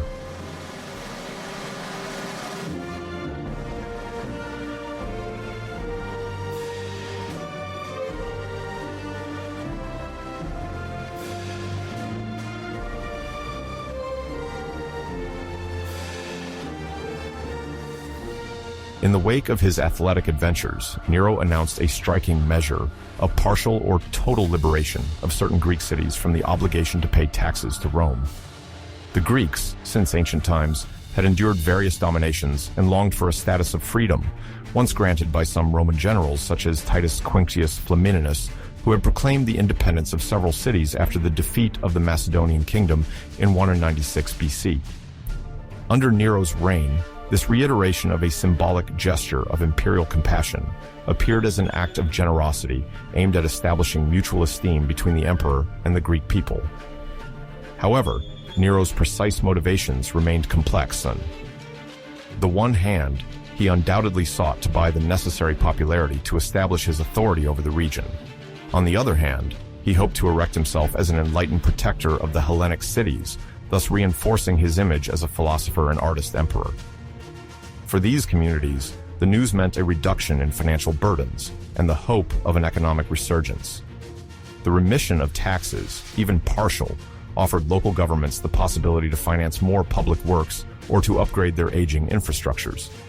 At the same time, in the high spheres of Rome, this policy immediately sparked negative reactions. Conservative senators criticized the risk of significant fiscal losses and denounced what they called an imperial whim. Tensions rose when some dignitaries wondered whether these largesse served to cover questionable diplomatic maneuvers or to strengthen Nero's personal grip on the Greek world without real consultation with the Senate.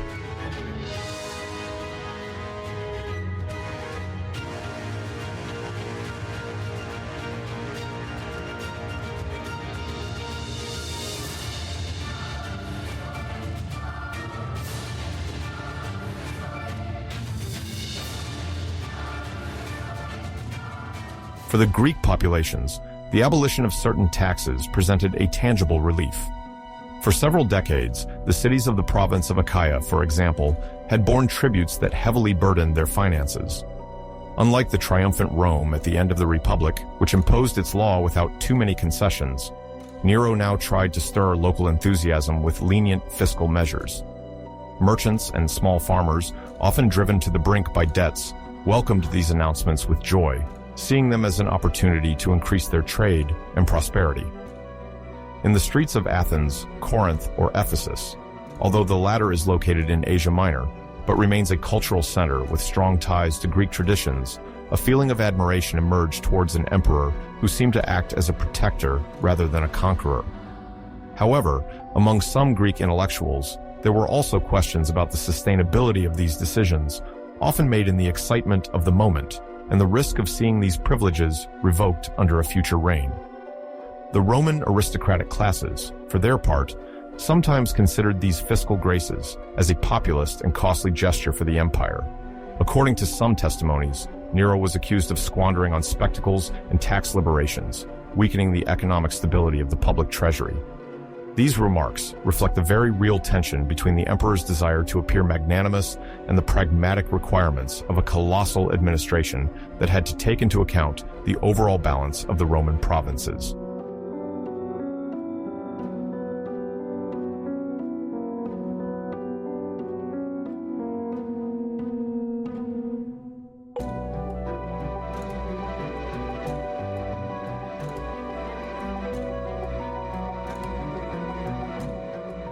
Apart from political measures and sporting competitions, Nero's obsession with Greek culture was quite perceptibly manifested in his desire to repatriate prestigious works of art to adorn his new palatial residence in Rome, the famous Domus Aurea. This lavish palace, whose construction began after the fire of 64, was designed to dazzle both in its size and splendor. Ancient sources describe immense halls, colonnades enhanced with gold, and elaborate frescoes by renowned artists. In this perspective, Nero initiated a veritable campaign of collecting Greco-Roman artworks that he considered the pinnacle of classical civilization. It is said that he had colossal statues, transported by special maritime convoys, carefully extracted from temples and public places in mainland Greece and the islands. Some of them dated from the classical era, signed by sculptors such as Phidias or Praxiteles, whose fame had already spanned centuries. For a contemporary audience, this practice might be compared to a form of cultural plundering, yet in Nero's eyes, it was an act of homage and symbolic appropriation of a glorious heritage. The Greek cities, for their part, were often torn between pride in having their treasures recognized by the emperor and sadness at being dispossessed of them. Some local leaders celebrated the event as an honor, hoping that by offering a gift of prestige to Rome, they would gain additional imperial favor.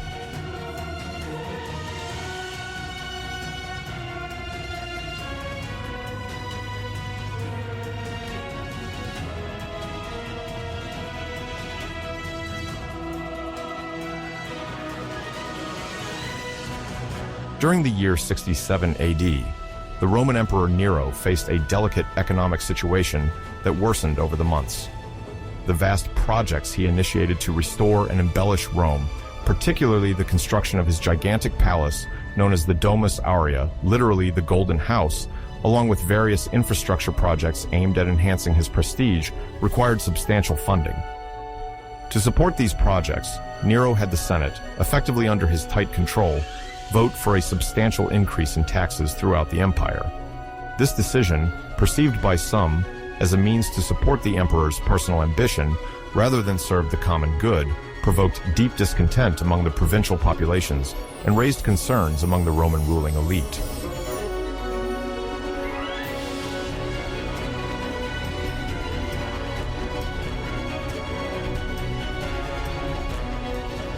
In Rome itself, the situation was marked by a grain shortage felt in several popular neighborhoods, a phenomenon that some later historians would describe as a partial famine.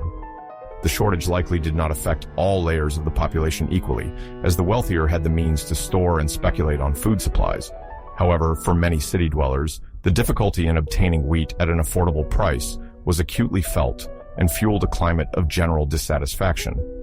The provinces, on their part, were compelled to comply with the new taxes imposed by the imperial authority, as the Roman tax system, locally supported by provincial administrations and tax collectors, proved increasingly rigorous.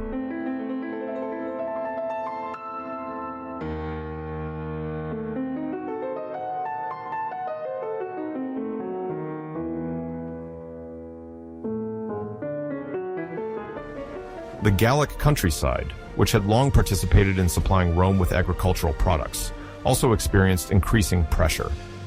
The cost of transportation, in addition to certain specific taxes related to communication routes, resulted in a notable rise in sale prices. Gaul, divided into several major provinces, had been providing a significant supply of cereals, livestock, and labor since the reign of Julius Caesar. However, the increase in imperial duties, combined with the needs of the army stationed along the Rhine borders, heavily strained local resources. Agricultural producers and merchants were led to pay more without seeming to gain general economic prosperity.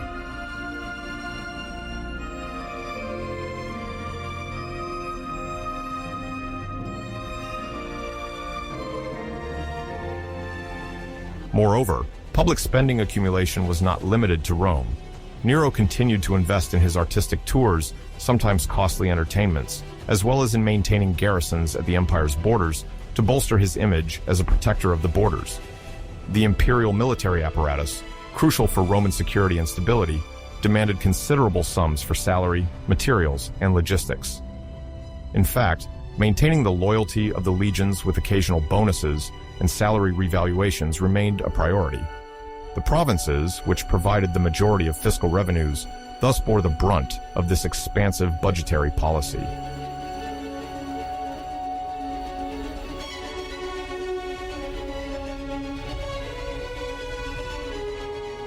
Tensions are accumulating as rumors spread about the use of public funds to satisfy the emperor's purely personal projects. According to various testimonies, some notably consider the Domus Aurea in the heart of Rome as a monument of excess, designed more to glorify the person of Nero than to serve the people as a whole. Many provincial elites privately denounce this excessive policy, but few dare to express it openly for fear of reprisals. The increase in imperial vigilance and the multiplication of denunciations already underway for several years urge most to exercise caution.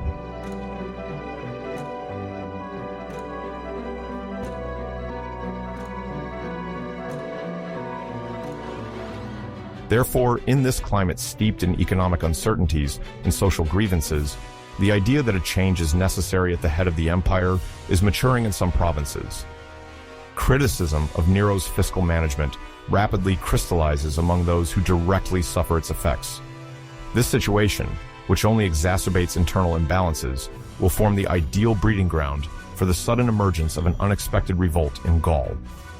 The events that follow, between 67 and 68, underline how the issue of fiscal burden and the feeling of injustice can shake the edifice of a power previously considered solid.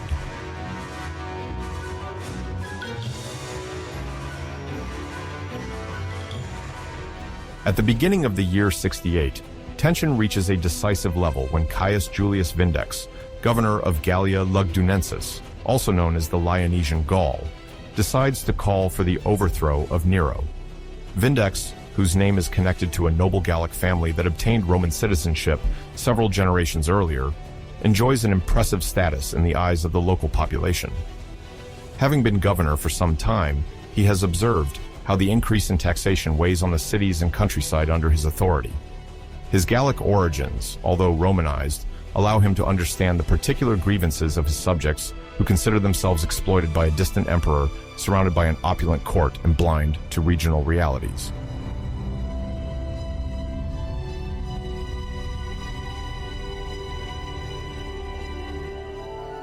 Rather than remaining silent like many others, Vindex undertakes a series of steps to rally local notables and encourage them to contest imperial authority. In the speeches he delivers publicly, he emphasizes the need to free the empire from a master who, in his eyes, makes outrageous use of fiscal force to lead a lifestyle worthy of an Oriental king.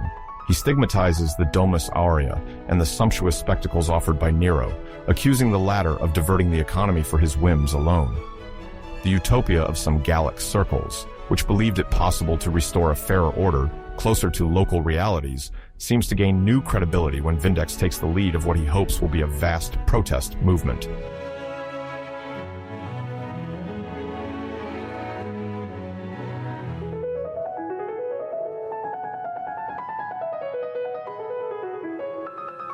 The name of this governor, which literally means the avenger in Latin, takes on a strong symbolic value among those who listen to him. Quickly, several cities in the Lyonesian Gaul, exasperated by the succession of fiscal weights and the prospect of new taxes, transfer their support to the rebel. Thanks to his administrative authority and the network of relations he has formed with other notables, Vindex manages to raise significant forces. This is not, strictly speaking, a professional army comparable to the Roman legions, but a heterogeneous coalition of local troops and Gallic auxiliaries. It includes city militias and contingents of volunteers who see in this uprising an opportunity to break a status quo deemed unbearable.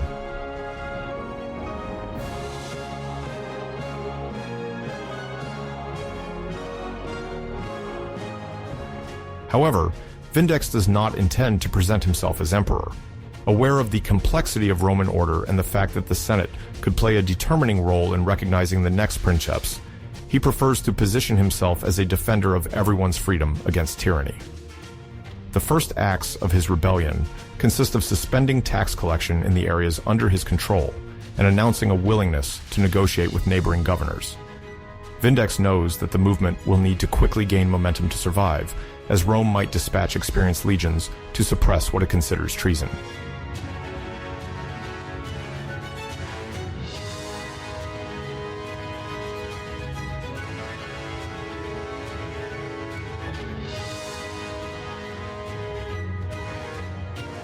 The news of the defection of this provincial governor is quickly spreading throughout the empire. Merchants and messengers traveling via roads and waterways, particularly through the Rhone Valley, are spreading the information that Gaul is moving against Nero. Initial reactions, at first incredulous, are shifting to a vigilant interest. Many are waiting to see if Vindex and his supporters can convince other military leaders to join them. On his side, Nero, informed by his spies and alarmist letters, struggles to gauge the extent of the threat. He has already faced plots within Rome itself, but the situation in Gaul, a key province for trade and stability, would require an immediate military response. Yet, the emperor still lingers on artistic matters and the organization of future spectacles, which further fuels the nascent revolt, both symbolically and concretely.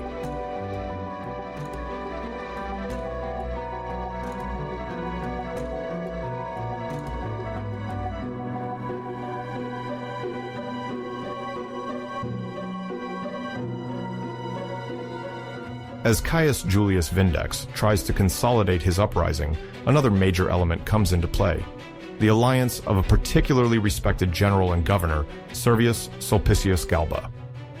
Settled in Hispania, which covers a large part of the current Iberian Peninsula, Galba is a statesman and warrior whose reputation is well established. Born in 3 BC, he rose through the ranks of the Roman cursus honorum and fought in Africa and Gaul, acquiring solid credibility both with senators and officers. His virtues of military discipline and administrative probity have made him a leader appreciated by the people and his soldiers.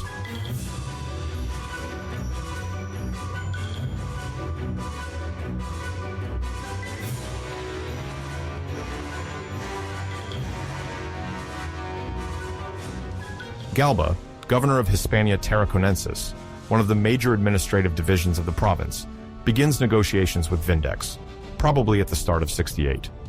Ancient sources report that Vindex sends envoys to him, urging Galba to rise against Nero. Initially, Galba hesitates. Declaring open war on a reigning emperor represents a colossal risk. Nevertheless, he too observes the extent of disenchantment among the Hispanic populations, forced to pay ever heavier taxes. Aware of the potential ramifications of Vindex's revolt, Galba eventually rallies to the cause and declares his support for the liberation movement against Nero's tyranny.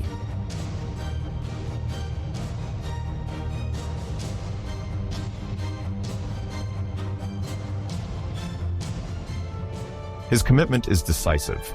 He possesses not only the administrative legitimacy granted by the governor's post, but also regular military forces made up of seasoned Roman legionaries and auxiliary contingents stationed in Hispania to monitor the border with Lusitania and to secure the Mediterranean coasts. When Galba decides, in the spring of 68, to take the plunge, he seals an essential turning point. The announcement of his rallying sounds like a thunderclap in the Rhone Valley, which serves as a vital communication axis between Spain, Gaul, and Italy. The Roman legions positioned in certain border sectors understand that a major conflict is approaching.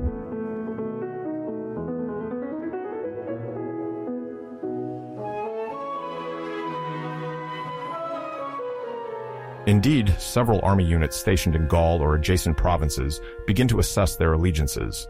Some, still loyal to Nero, join by obligation the commanders sent by the emperor to quell the growing rebellion. Others, sensitive to Galba's reputation and promises of a better life, free from heavy taxes, soon switch sides. The phenomenon of legion defections stems notably from several factors: the weariness of soldiers stationed for many years, the fear of new budget cuts that would affect their pay, and the possibility of receiving significant rewards in the event of a change in sovereignty. Men enlisted in the Roman army are often more responsive to financial advantages and prospects of wealth than to the ideological question of whether to support one emperor or another.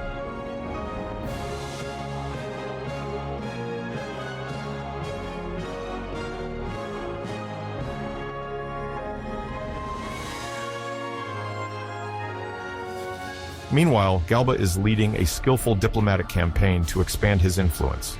He receives embassies from Gallic cities, Iberian notables, and even worried Roman senators who are looking to find out how to position themselves. Aware that the legitimacy to become emperor also relies on moral and political support, Galba presents himself as the guarantor of the republican tradition, while emphasizing the necessity for a firm authority to avoid a destructive civil war. Gradually, alliances form, and Nero's authority starts to waver, at least in these western provinces. Events accelerate as the central Roman power struggles to provide a coherent and rapid response. Economic, social, and political troubles overlap, hinting at a possible end of reign for the current emperor.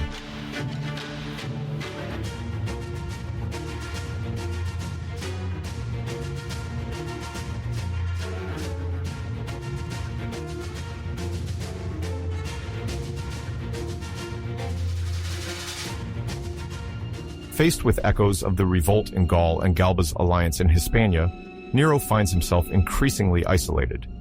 The emperor, who has long relied on his personal influence and charisma to unite Roman institutions around him, realizes that neither the Senate nor the Praetorian Guard shows unconditional support. The Praetorian Guard, an elite troop stationed in Rome that acts as the emperor's personal guard, has remained loyal to imperial power in the past, as long as generous bonuses were given. However, upon learning of an alternative represented by Galba, who promises a substantial donativum, which is a cash gift, to any troop that recognizes him as the new sovereign, the Praetorians start weighing the pros and cons.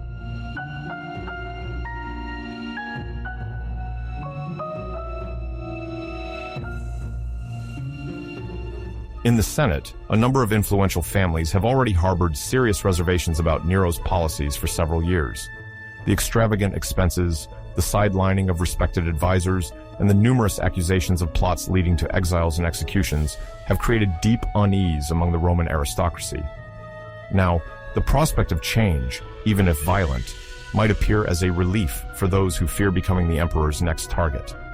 As the military situation in Gaul and Hispania worsens for Nero, more and more senators wonder if it might be wiser to join the secession movement rather than fight it.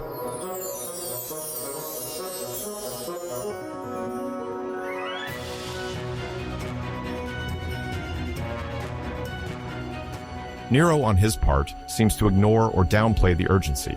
According to some ancient accounts, he goes on trips or focuses on artistic performances, paying little heed to the imminent danger.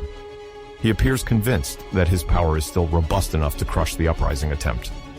His affiliates urge him to send an armed force to suppress Vindex's rebellion, but the emperor hesitates, perhaps fearing that placing a significant part of the army under a general of uncertain loyalty might backfire. This indecisiveness only accelerates the deterioration of his position. The revolt continues to take root in the western provinces, and the idea of deposing the emperor, once unthinkable, now begins to surface in conversations in Rome.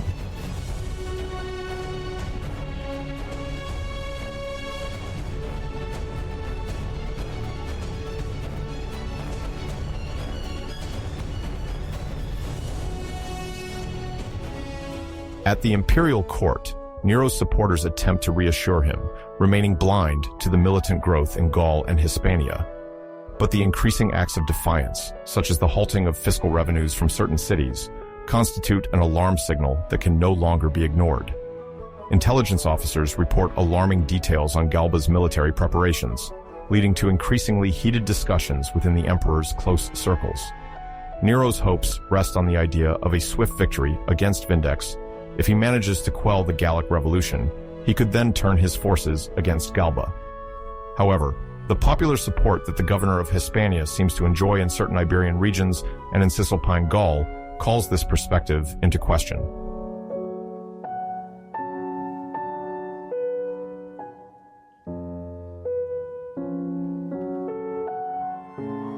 In this context, the Senate, which is still hesitating, finds itself in a position of balance between two camps. The assembly, long subjected to the emperor's pressure, now feels encouraged to consider a break. Several senators hope that the rise to power of a new princeps will put an end to the political trials and the spending frenzy led under Nero. For them, the conspiracy of Vindex, soon supported by Galba, is no longer the act of a mere rebel governor, but a potential source of a new regime. The Praetorian Guard, on the other hand, waits to see how the military situation will evolve. Some internal factions think it is necessary to overthrow Nero to gain more privileges, while others remain loyal out of habit or gratitude towards the current emperor.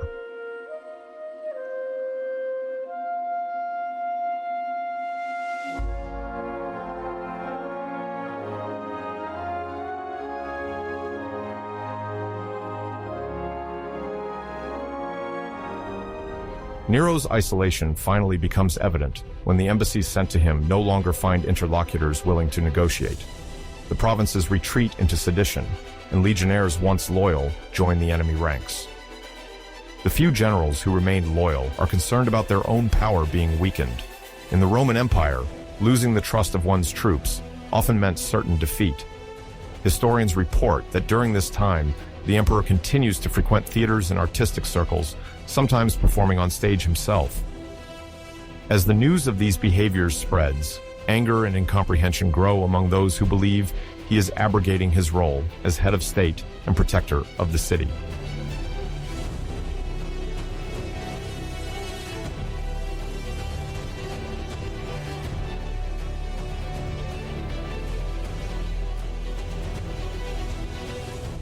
In June 68, Nero finds himself cornered on all sides.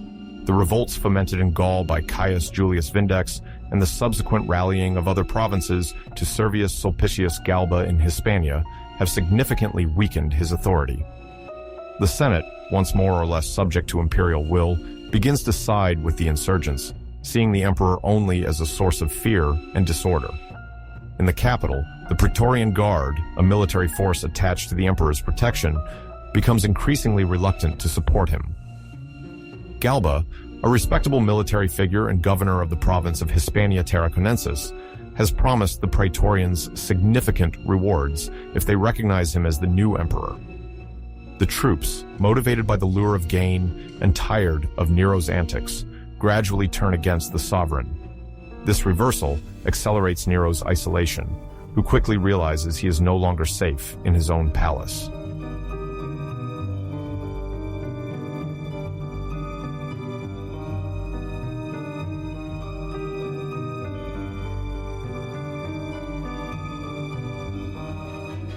On the night before his flight, ancient accounts tell of the emperor wandering through his apartments, overwhelmed with disbelief and growing terror.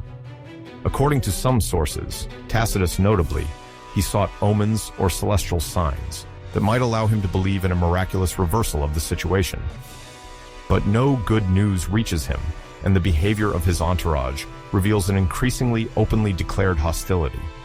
His most faithful advisors have already left, while most of his servants abandon him. Historians report that he hesitates on how to proceed: flee, surrender, seek the Senate's clemency, or try to rally a last band of loyal soldiers.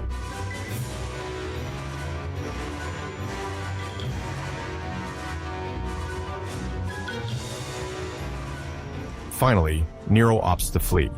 He learns that a discreet friend, Phaon, a simple freedman yet loyal, offers him refuge for some time outside the city, in his villa, located not far from Rome. At the first light of dawn, the emperor dons a simple garment, neglecting imperial finery, and sneaks out of the capital, concealed by the darkness still enveloping the Roman streets. His face is veiled or covered, according to some interpretations, to prevent recognition by the populace. He is accompanied by a very small number of companions, including a few loyal servants and guards, but this entourage is paltry compared to the usual splendor of the imperial court.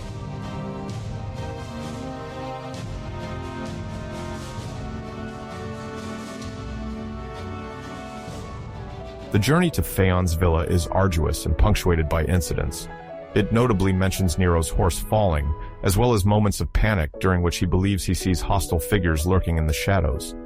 He eventually reaches the house at dawn, drained and no longer knowing which way out to consider.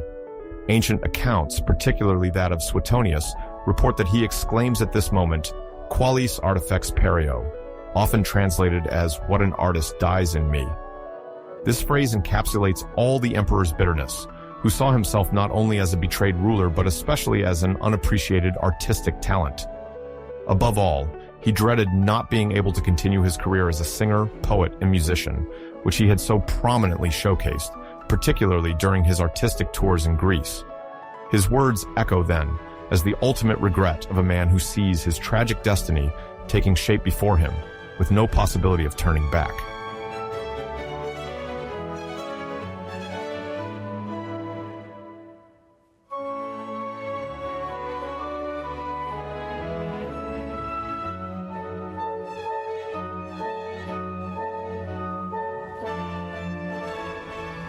Inside the villa, Nero is now aware that the situation can only worsen. He awaits a sign, a miracle, or at least a reprieve. Messengers come and go, bringing ever less encouraging news. He soon discovers that the Senate has officially declared him a public enemy hostis publicus, an infamous status equating to being ostracized from Roman civilization.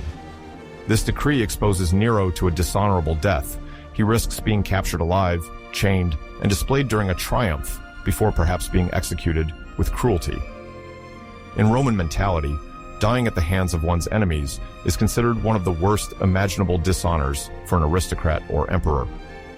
Preferring voluntary death is then seen as a final act of pride, allowing one to escape public opprobrium and the disgrace of official punishment.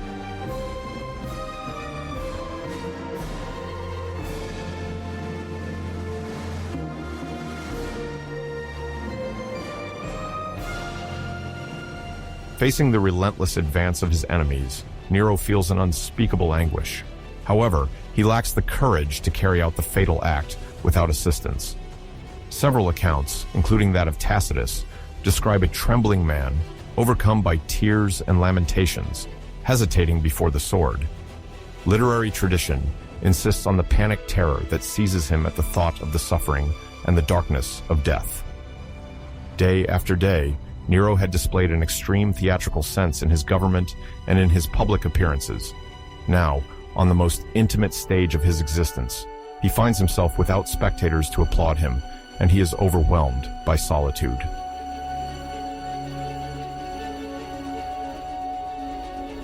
It is then that Epaphroditus intervenes, the slave or freedman, according to versions, who has loyally served the emperor for several years. Seeing his master unable to perform this ultimate act himself, he assists him in this inevitable suicide.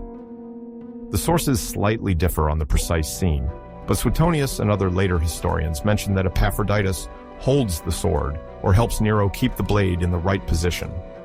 Nero understands that he can no longer hesitate, that time is pressing, and that his pursuers will likely soon breach the door of the villa.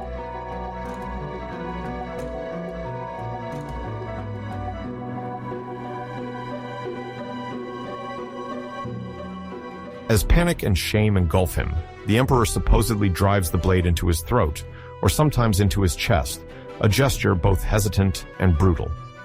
His last words are lost in the surrounding confusion, but many report that he implores Epaphroditus to help end his suffering. Thus, Nero dies at the age of 30, in the morning of June 9th, 68, according to the Julian calendar. This date will forever remain marked in Roman history as the symbol of the end of a dynasty, as he was the last emperor of the Julio-Claudian line, which began with Augustus. His death causes an immediate shock in the capital, because regardless of the love or hatred he inspired, a change of emperor under such dramatic circumstances always worries the population. Moreover, by dying in such a manner, Nero avoids capture and the very probable public humiliation he would have faced had he been brought back alive to Rome.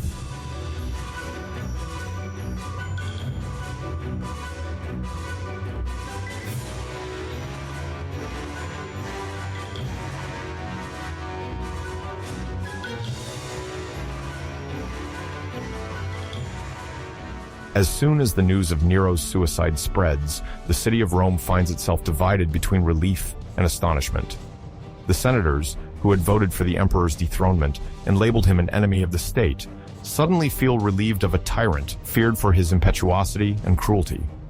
Many see in this disappearance the promise of a more stable political order. The Praetorian Guard, meanwhile, does not delay in confirming its support for Galba, the governor of Hispania, now proclaimed emperor by the soldiers surrounding him, and by a senate keen to restore a semblance of continuity in the state. Galba possesses a reputation as a rigorous and upright general, although old, which might reassure part of the Roman population weary of Nero's artistic extravagances and extravagant expenditures.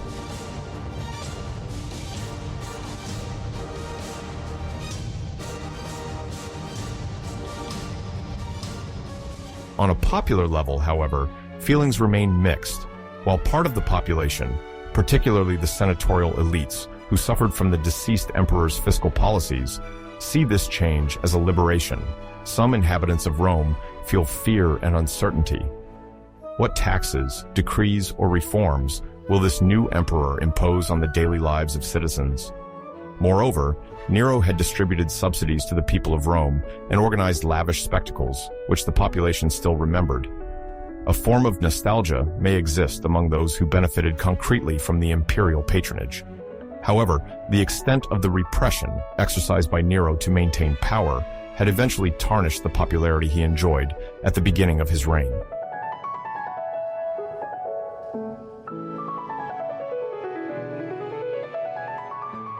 His funeral reflects his precarious situation at the time of his death. They are modest, far from the sumptuous honors one might have expected for a member of the Julio-Claudian dynasty. According to Suetonius, it was two freedwomen, Acte and Claudia Ecloge, who financed the funeral from their personal funds. The fact that these freedwomen, that is, former slaves who had been freed and became protégés of the imperial household, took care of the funeral expenses underscores the isolation in which Nero found himself at the end of his life. Many great patrician families, or even simple senators, could have organized lavish ceremonies in honor of the deceased emperor, if only to mark their past loyalty. But given the climate of distrust and the desire to turn the page, no one rushes to claim protector of Nero's memory. It is reported that Acte, having been Nero's concubine during the early years of his reign, remained attached to him. As for Claudia Ecloge, little precise information reaches us, except that she also moved in the imperial entourage. Their ultimate gesture signifies more of a personal debt of gratitude than a true political allegiance, proof of the humanity they still felt for the man behind the decried tyrant.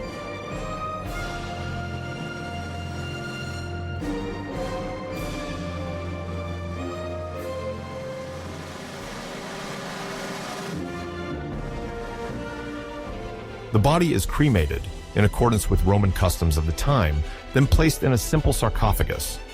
The remains are buried in Rome, according to some traditions, in the family tomb of the Domitii, the former paternal lineage of the emperor.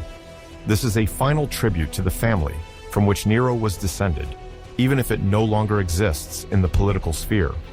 No posthumous triumph, no gigantic monument comes to mark the memory of the deceased. On the contrary, in the years that follow, emperors from other families strive to erase the two visible symbols of Nero's reign.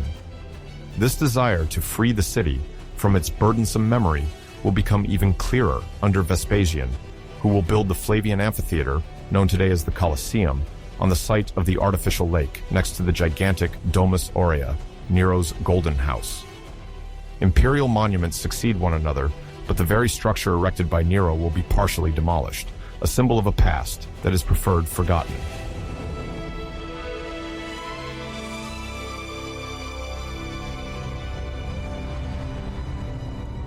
Galba, for his part, is officially proclaimed emperor in the days following Nero's death. His rise to power evokes mixed feelings of hope and a fear of entering a period of instability. This anxiety will prove justified, as the Roman Empire is about to plunge into a succession of short-lived emperors, particularly during the Year of the Four Emperors, which will culminate in the beginning of the Flavian dynasty with Vespasian. To many, Nero's demise marks the end of the Julio-Claudian period, inaugurated more than a century earlier with Julius Caesar and then Augustus, laying the foundations of the Principate. Despite the abrupt turn of his fall, Nero's memory will not fade away. In the decades and centuries that follow, several impostors will claim to be Nero in Asia Minor, exploiting the belief among some that the emperor, like a phoenix from mythology, might reemerge to reclaim his throne.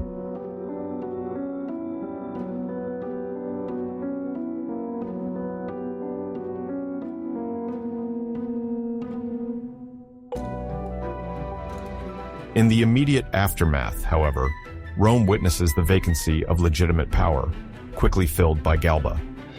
The fact that this emperor supplants Nero so swiftly underscores the lack of lasting loyalty around the deceased. The senators do not hesitate to endorse the new political shift, while the people, accustomed to obey the ruling emperor, resign themselves to accept Galba.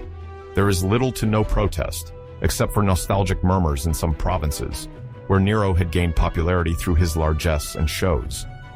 In Rome, the days that follow are filled with a general climate of anxiety. No one can ignore that the new ruler no longer has the youth or aura to easily unite the empire. Moreover, the sudden death of the previous emperor amidst provincial revolt remains a worrying example of the fragility of power, concentrated too much on a single person.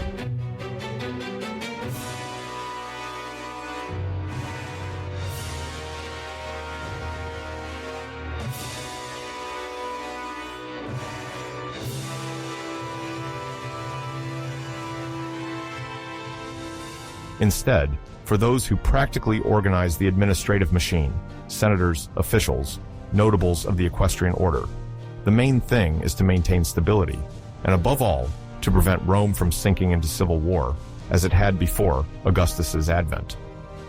Nero's discreet funeral speaks volumes about the almost unanimous desire to flee a past that sowed terror and division in the empire.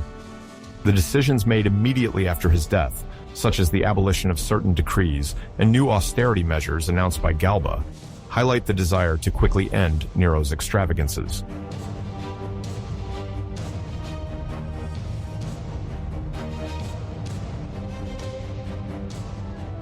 Ultimately, this abrupt fall of Nero and his assisted suicide mark a clear break.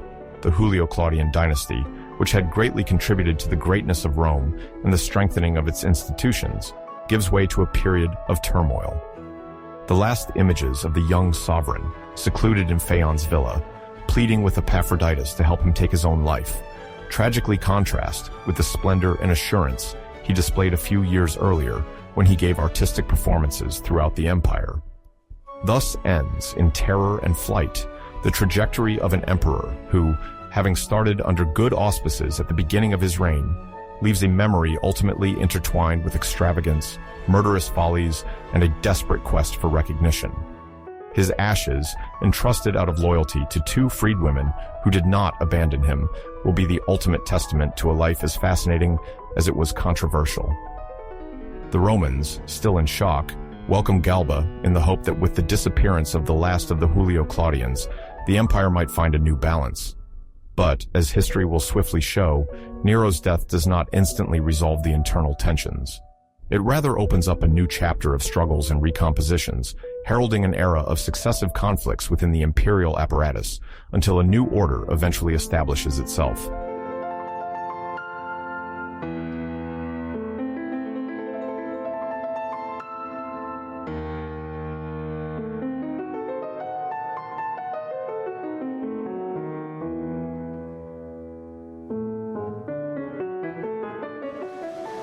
Following the death of Emperor Nero in June 68 AD, a wind of renewal swept through Rome. This event marked the end of the Julio-Claudian dynasty and opened a period known as the Year of the Four Emperors. During this turbulent phase, various contenders vied for power before Vespasian, founder of the Flavian dynasty, eventually managed to stabilize the situation and establish himself as the new emperor in 69 AD. Nevertheless, the memory of Nero remained a sensitive issue within Roman society. As his successors took the imperial throne, some sought to erase all traces of his reign, while others remembered with fascination his extravagances, his spectacles, and his grandiose projects. It is within this context that the damnatio memoriae occurred, a process aimed at condemning the reputation of the deceased and eliminating any mention of him in official inscriptions, monuments, and collective memory.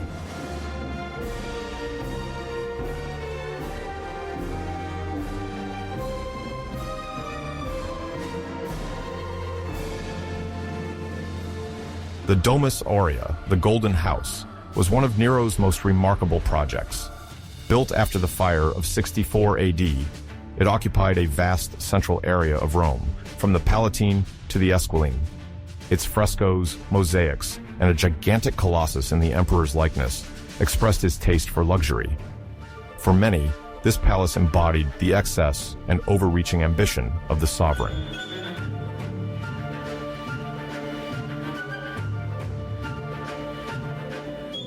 When Vespasian seized power, he inherited a weakened empire and a capital marked by Nero's imprint. Keen on restoring Rome's image and balancing finances, he targeted the Domus Aurea in a demolition program.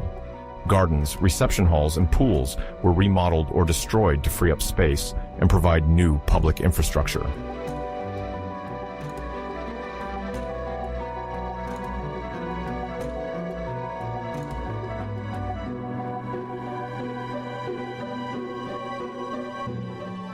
In this frame, the most spectacular project was the construction of a colossal amphitheater, now known as the Colosseum. Vespasian deliberately chose the site of the artificial lake situated at the heart of the Domus Aurea to erect this monumental arena. The works probably began in 70 AD, mobilizing immense financial and human resources, including Jewish prisoners of war brought back from the campaign in Judea. For the Roman populace, this initiative had major symbolic significance. Vespasian was returning to the people what had belonged to a monarch deemed too egocentric. The gigantism of the building, capable of accommodating over 50,000 spectators, illustrated the ambition of the Flavians to enhance Rome while satisfying a thirst for entertainment.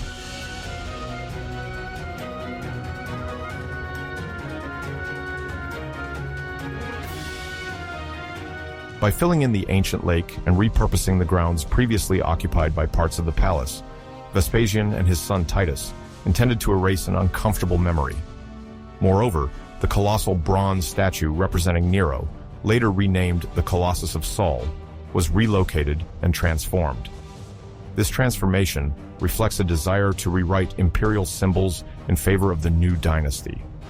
When the amphitheater was inaugurated in 80 AD, the Romans celebrated it as a triumph over past excesses, an example of imperial generosity, and a showcase of the empire's robustness after the upheavals of recent years. This urban transformation consolidated the Flavians' legitimacy and reminded inhabitants that the city now belonged to a dynasty eager to perpetuate Rome's grandeur, rather than to an individual focused on personal prestige. From the ruins of the Domus Aurea, it was thus a public monument, not a private palace, that became the emblem of a new political era.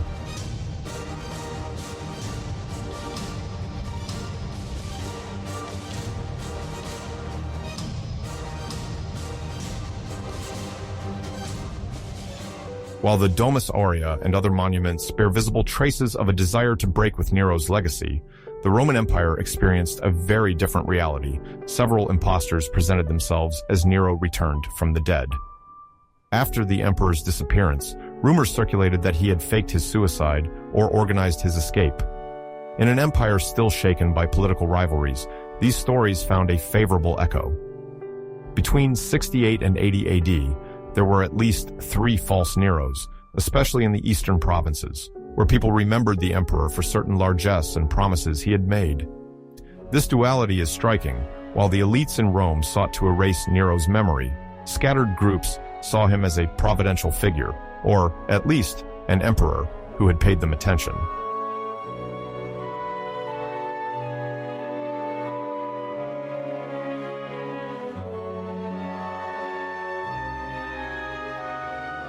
The first false Nero appeared towards the end of the year 68 AD, almost at the moment when Galba, briefly emperor, attempted to consolidate his command over Rome.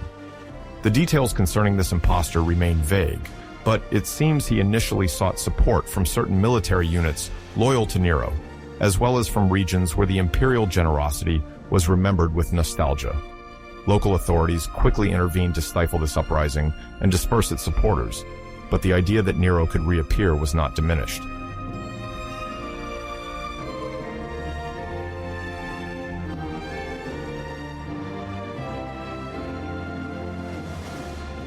A second impostor emerged during the reigns of Otho or Vitellius, taking advantage of the confusion following Galba's fall. He settled in Asia Minor, where Nero still enjoyed a certain esteem, notably because of his policy of cultural subsidies. Cities delighted by tax relief or a revival of imperial attention chose to briefly support this individual or even to offer him hospitality. However, the maneuver failed once again. Representatives of the imperial authority unmasked and executed him.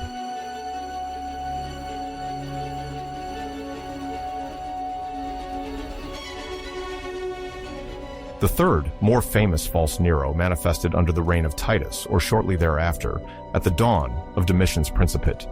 He gained a foothold near the Parthian borders, in a politically sensitive area where Rome maintained fragile alliances with various client kingdoms. This time, several local communities embraced this Nero redivivus with enthusiasm, possibly hoping for commercial or diplomatic advantages. His rise experienced temporary success, but eventually, the empire's forces crushed the movement. Despite the failure, the phenomenon left its mark. The figure of the resurrected Nero embodied both a fascination for the recent past and a need for some populations for a sovereign capable of breaking away from Roman policy seen as too oppressive.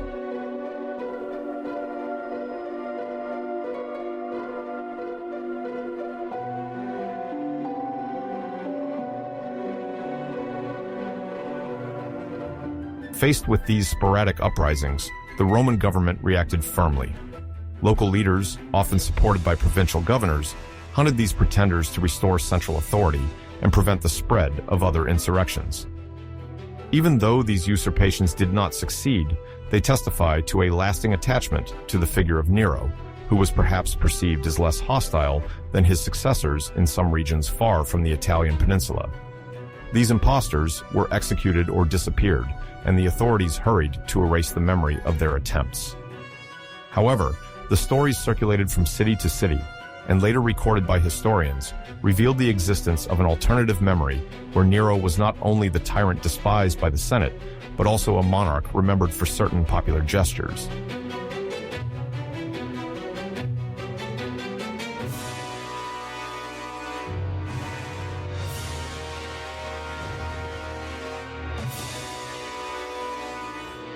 The Flavian dynasty, which included Vespasian and his sons Titus and then Domitian, worked to strengthen their authority by offering a reinterpretation of the events preceding their rise. Nero appeared in it as the archetype of the fallen sovereign, unable to moderate his excesses, reputed for his political inconstancy, and his taste for forms of entertainment, considered unworthy of a head of state.